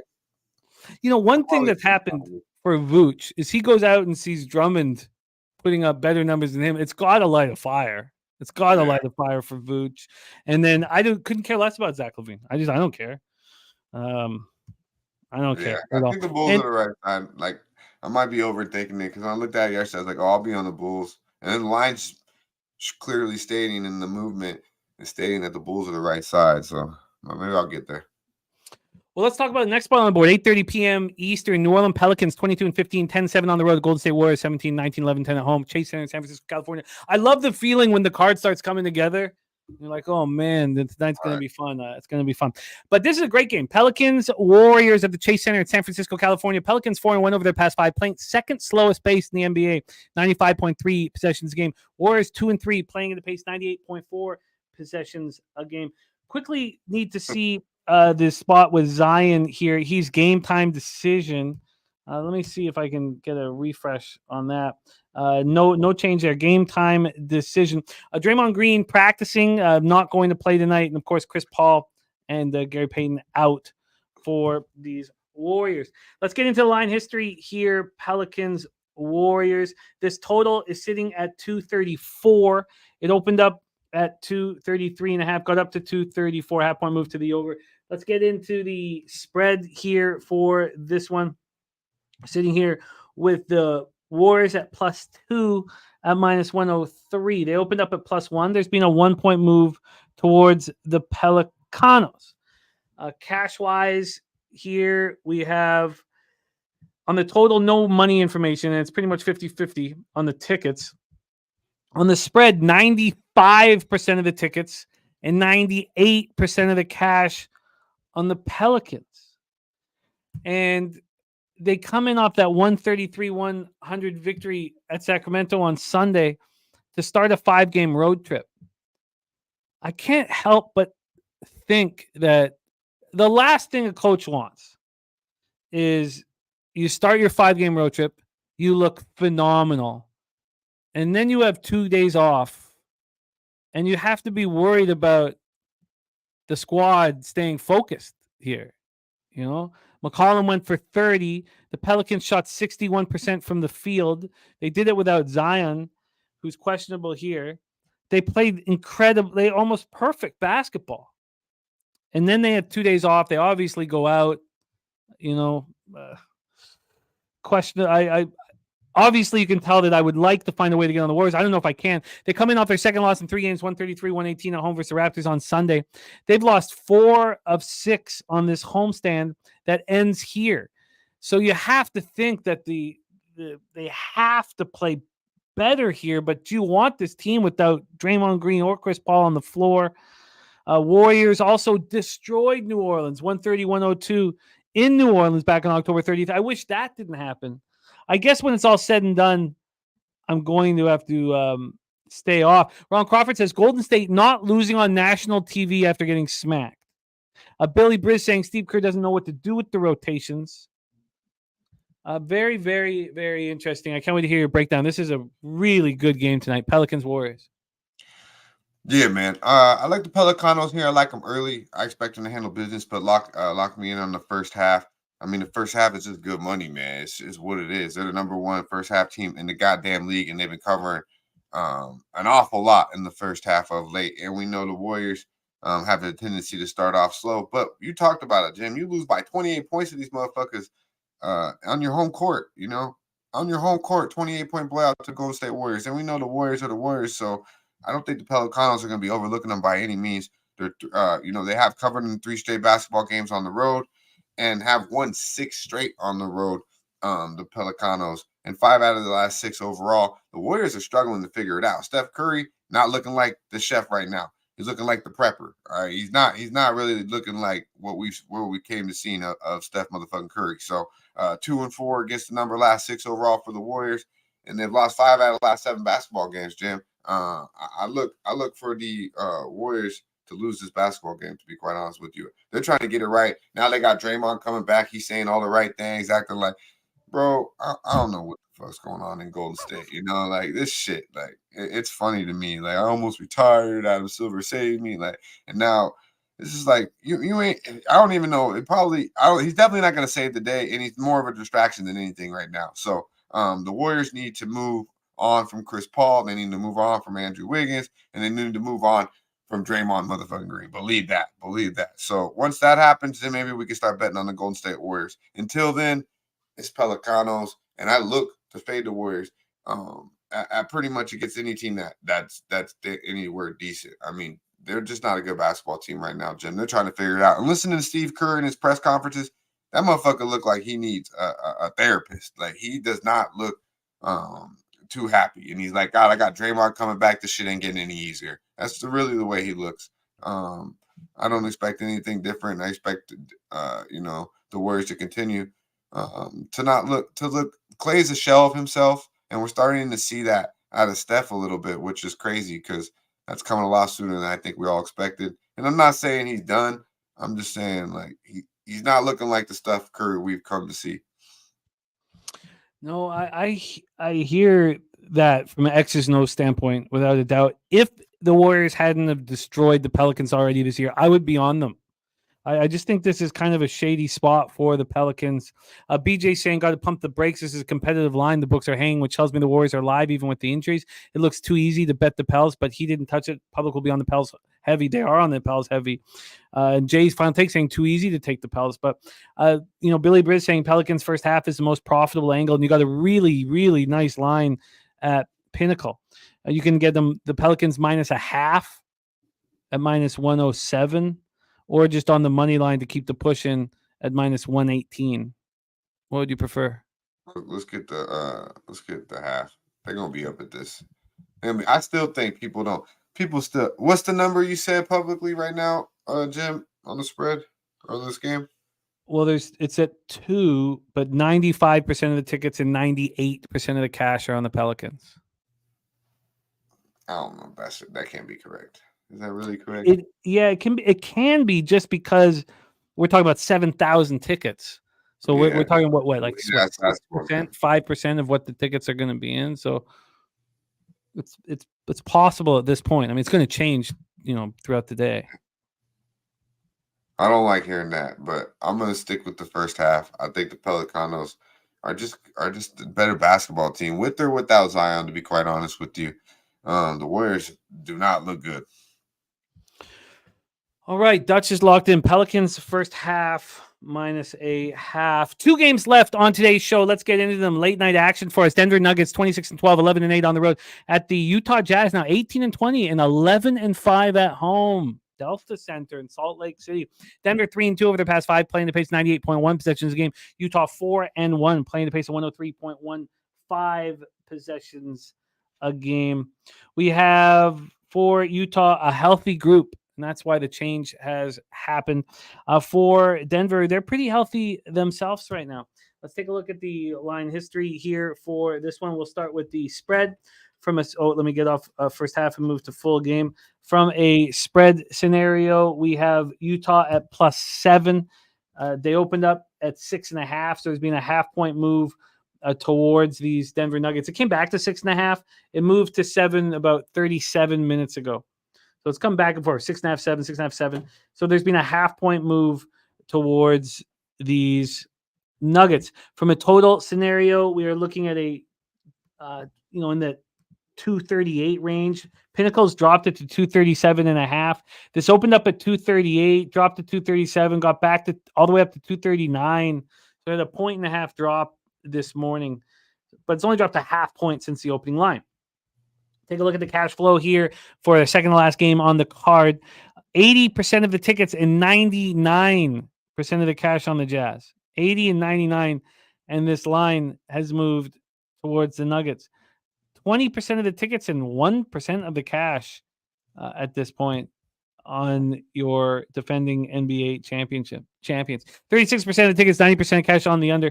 Obviously, that's confusing market information. Nuggets coming off their third win in 4 games, 131-114 at home versus the Pistons on Sunday. Jamal Murray led with 37, 14 and 24 shooting. He scored 20 or more in 4 straight and 10 of his past 11, averaging 23.7 points per game over his last 11. Jokic, 4 points, 7 boards, and 16 assists and 5 blocks. I love the way this guy plays. He just doesn't care what anybody says or thinks. He just goes out and does whatever he goddamn well pleases, tries as hard as he wants to try, and delivers. The Jazz come in off their 5th win in 6 games, 132-116 at Milwaukee on Monday. It's got to feel like a spot where they could, the part of the thing that Jokic doesn't care. Jokic doesn't care. The Nuggets don't care that the Jazz feel good about themselves. It's not they're like, oh, we got to shut this Jazz team down. I mean, no. They don't care. They know that they're the best team in the league. Markkanen 21 and 14, Clarkson 21, and then Sexton, Collins, and George all go for 19 each. And Chris Dunn puts up 13 assists. Chris Dunn, flashbacks from when he had potential. I didn't know he was still in the league. Yeah, man, it's flashbacks. Take it away for us here, Dutch. Nuggets, Jazz. Yeah, man. Hey, I'm not gonna lie, I don't like that shit you was talking about. All the just don't even 98, 99. But god damn it, fuck Utah Jazz are the motherfucking play. Take note, god damn it, take note, because they are. We talked an awful lot about the Pelicanos first half and how profitable it was. Well, you know what's more profitable than the Pelicanos first half? It's the Utah motherfucking Jazz at the crib. God damn, they're good money at the house. Our boy Ron Crawford coming through with the 9-3 as a home dog. I mean, they just are good money at the crib, man. They're the number 1 team, profitable team at the house against the spread, the Utah Jazz. And they're playing good basketball. Won 5 out of the last 6. They're healthy. You could say, oh, they just had a long road trip. They're deep though. You've seen the names Jimmy just rang off. They're deep. They can run. They damn near 11-12 out there if they needed to. They got a deep basketball team. They will give up a lot of points, but they got guys that can put the ball in the bucket. Believe it. They 5 out of the last 6, as I mentioned, wins against Philly, wins against the Milwaukee Bucks. They are 3-0 ATS last 3 meetings versus the Denver Nuggets. 5-0 straight up last 5 at the house as well as the Utah Jazz. Always going back to John Stockton, Karl Malone days. It's been hard to play in Utah, and they're starting to show that. They're starting to bring it back again. 5-0 straight up last 5 meetings versus the Denver Nuggets. They play these champion boys pretty well in Utah, and that's 5-0 straight up last 5 in Utah against the Denver Nuggets, and 8-2 against the spread last 10 overall, the Utah Jazz. I mean, the numbers are good. Joker's really nice. We know what you're going to get out of the Denver Nuggets, but this game is going to be a 2-possession basketball game come down to it. Utah will be in this game at the crib. You can go give me 6.5, 7. it's good money, man. This team is playing some of the better basketball in the league in the past 2 weeks. Dutch getting the Jazz +7 at -106, available right now at Pinnacle. Let's talk about the final spot on the board. Dan Kelly's already said that he'll be on RJ Barrett's over points again. Cash plus money number last night in the third quarter. Raptors 15-21, 6-12 on the road. LA Clippers 23-13, 15-4 at home. We're at Crypto. Toronto 3-2 over their past 5, playing the pace of 102.5 possessions, a game that's 6th fastest in the NBA. Clippers 4-1, 96 possessions, a game that's 27th fastest in the NBA. So let's take a look at the line history. Obviously, we have an angry Raptors squad. The difference in fouls last night in the fourth quarter was absolutely ludicrous. Clippers right now open up as 9.5-point favorites, and they move to 10. Half-point move towards the Clippers. Then from a total perspective, we're sitting here at a 237.5. That's juiced to the under. This opened up at 236 and immediately dropped to 235.5, and then it's climbed. When we get to the cash flow here for this one, we have 64% of tickets and 71% of cash on the under. And on the spread, we have 49% of tickets and 76% of cash on the Clippers. Andrew G says Raptors cover this if they want to. Motivation after getting screwed over. Well, Raptors, lose 132-131 last night. I had 23 free throws in the fourth quarter compared to the Raptors with 2. Someone in the chat said there was 29-2. Barnes went for 26, Siakam 25, Barrett and Quickly 23 and 21. Pirtle out for at least 2 weeks. So Thad Young's out there. I love Thaddeus Young. I love him. He's such a vet out there. He plays with calm, passes the ball, he does the little things, but not having Pirtle out there is a loss. I mean, there's no way around it. The Raptors shot 56.4% from the floor. That's a really nice number. It's hard to believe you can lose in the NBA shooting 56.4 from the floor. They're 3-2 since Barrett and Quickly arrived. And then this is game 5 of the road trip. So they head off to Utah, and it closes up on Friday. The Clippers bounce back from their 106-103 loss at home to the Lakers by beating up on the Suns 138-111 at home on Monday night. Paul George went for 25, and they shot 62.4% from the floor, 51.7% from 3. This is their third game in 4 nights against the Raptors team on the second half of a back-to-back. A pretty fascinating situation. Take it away for us here, Dutch Raptors Clippers. Yeah, man. I watched that game incomplete last night. Was on the Raptors' only play on the board yesterday. Liked a lot, and a lot hit, but I only bet one fucking game yesterday. It was Toronto Raptors, and that shit was a nail biter. Frustrating with the foul calls at the end, but the Lakers did. What was frustrating also was the way AD was just punking their ass. I mean, they had absolutely nothing for AD. He made some big plays on Scotty at the end too. So.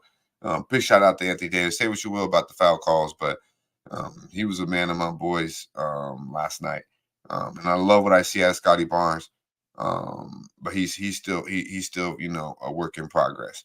But the Raptors, man, they're a tired basketball team. They could come out with a little bit of energy tonight, but it's going to wind down. I think the Clippers are just going to be just a better basketball team at this point. I mean, I really think. The Raptors are tired. I think what I could see is first quarter, maybe first half here. I see I got Billy liking the Clippers first quarter, so he's expecting them just to come out and put them away. I would expect maybe halftime for the Clippers to flip the switch. I'm going to be off this game, Jim, but the way I looked at it was that the Raptors going to get blown out the gym tonight. I just felt like that was a super tough game against the Clippers. Lakers last night. They exerted an awful lot of energy. And they are a little bit deeper now. But if I was looking at Toronto, I would look at Gary Trent Jr. 3-pointers. I don't know if you could get that prop, but he's finding his jumper. He's getting an awful lot more comfortable. He hit 3 in the fourth quarter last night. His shot's looking a lot better. His shot from 3 he's looking like the Gary Trent when y'all made the trade for him. So looking at props, Gary Trent 3-point prop is good money. Outside of that, I would look Clippers full game here. I do expect 4 quarters, the Raptors' legs to tire down. They've been on a long road trip.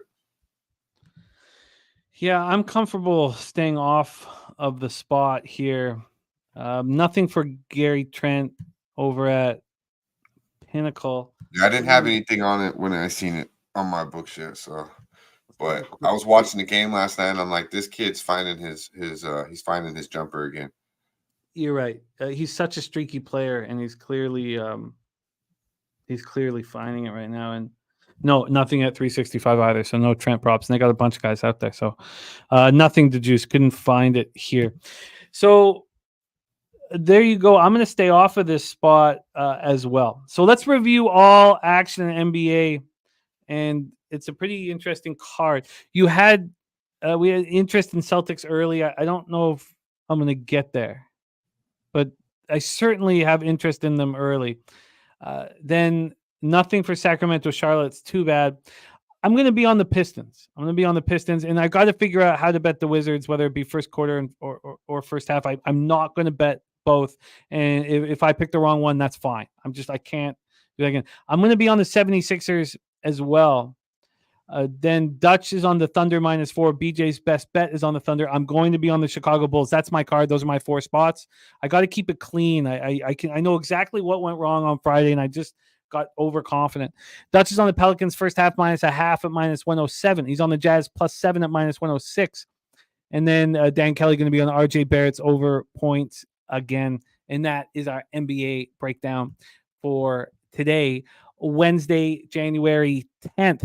The big story here is our big show this evening, our big NBA live stream this evening, starring Dutch and Daby Cab. So that's all about the hoops. That's at 7:15 p.m. Eastern.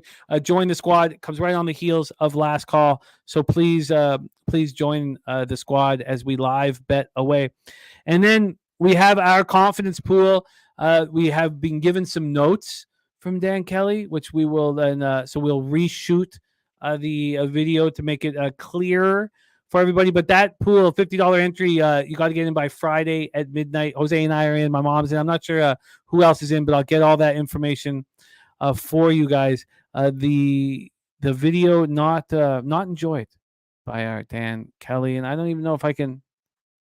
Yeah, it's not even here right now. Upload. I thought it was uploaded, but maybe we pulled it. That is our NBA breakdowns for today. Dutch, go out there and kill it. Kill it on the live stream as well. Thank you for rocking with us every Wednesday. We have these huge cards, and you attack them with such skill and savvy. Please, any last words for the Capper supporting the show?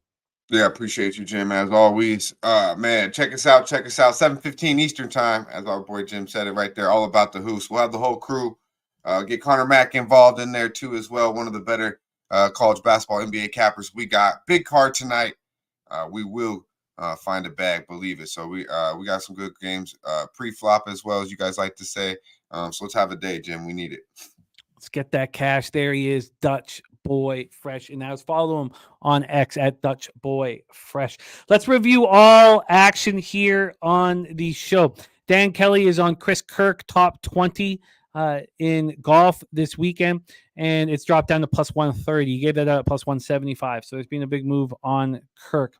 Then Clint gave us his looks for UFC. It starts with Preston Parsons. I'm going to pop that into the chat. Thank you, Clint, for joining us and sharing your action. This is from Clint. These are his looks. Oh, do I have too many? Sorry, see if I can make this. Okay, perfect. There we go. That is from our guy, Clint. Then in NHL, we're off these first 2 games. Then the third game is where we're attacking. Spreadsheet play today is on the Colorado Avalanche. Conor Mac is on the Avs -1. I'm going to be on that as well, and the over 6.5 for me as well. And I rarely bet overs. You guys know I rarely bet overs. So then in college basketball, CMAC is on Penn State +107 and Western Kentucky +2.5. He's on NC State +4. I'm going to be joining him on that. JPZ is on the under 154.5 in North Carolina, NC State. CMAC's on the under 147.5 in Oklahoma, TCU. Stimmy OG's on UCF +8 and Louisville +16.5. Taint play of the day is Southern Illinois Valpo under 134.5. Taint's also on Asheville, Colorado, American, and Youngstown State. Joseph Thompson Best bet is Mercer Wofford over 143.5, and he's also on the over 146 in Providence St. John's.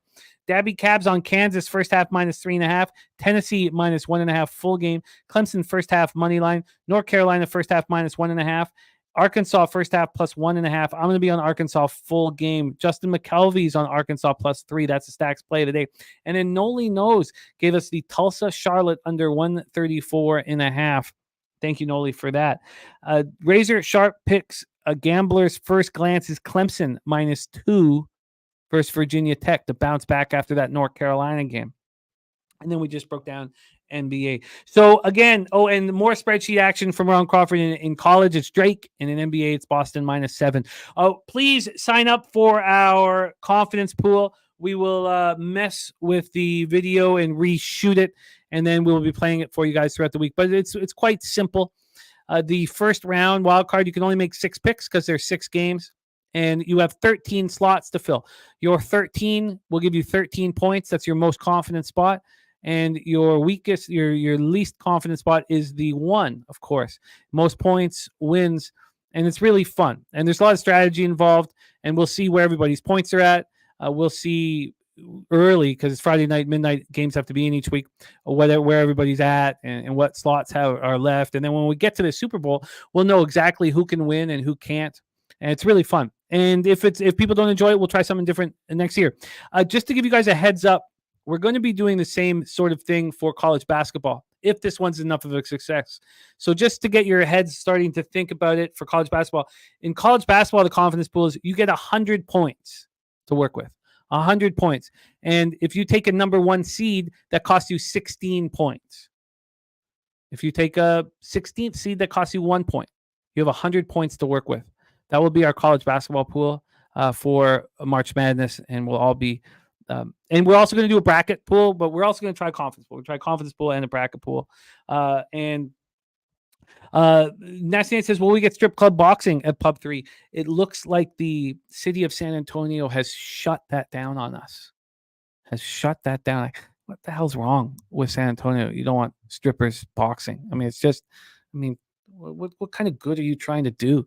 You don't want strippers boxing. I mean, what a horrific decision by the people of San Antonio, because it sounds like heaven.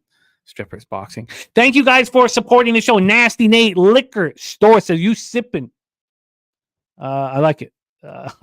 Liquor store. I like it. JP Taylor, JPZ says that total now 135.5 for that Southern Illinois Valpo. Nuke Worker, AOD, Ron Crawford, Piker, Perky, the Juice in the house, Chris Saltzer, Swiggy.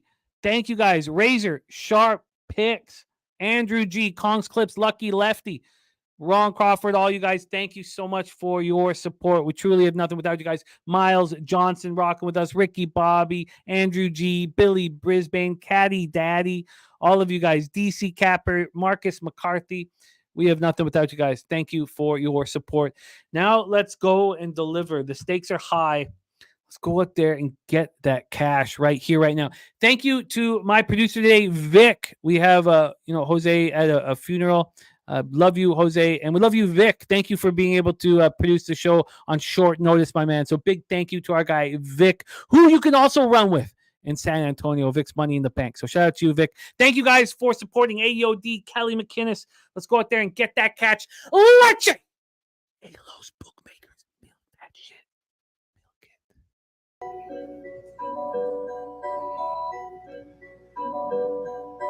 Pub Sports Radio's the crew, that's a fact. We all about bread, making bank accounts fat. Who the hell is that? LJ from the H, I stack green like Boston. Shout out to Nasty Nate from down south, where we ride on slab. 420 highway smoking with that boy Daby Cab. Swing by Dallas with them Cowboy fans so we can smoke out J Money, cause you know that's our mans. Us against the bookies, put money in our pockets. Fly out to Vegas, meet up with Ski Profit. Hit the sports books, we got money to stack. Can't forget them college picks with that boy Conor Mac.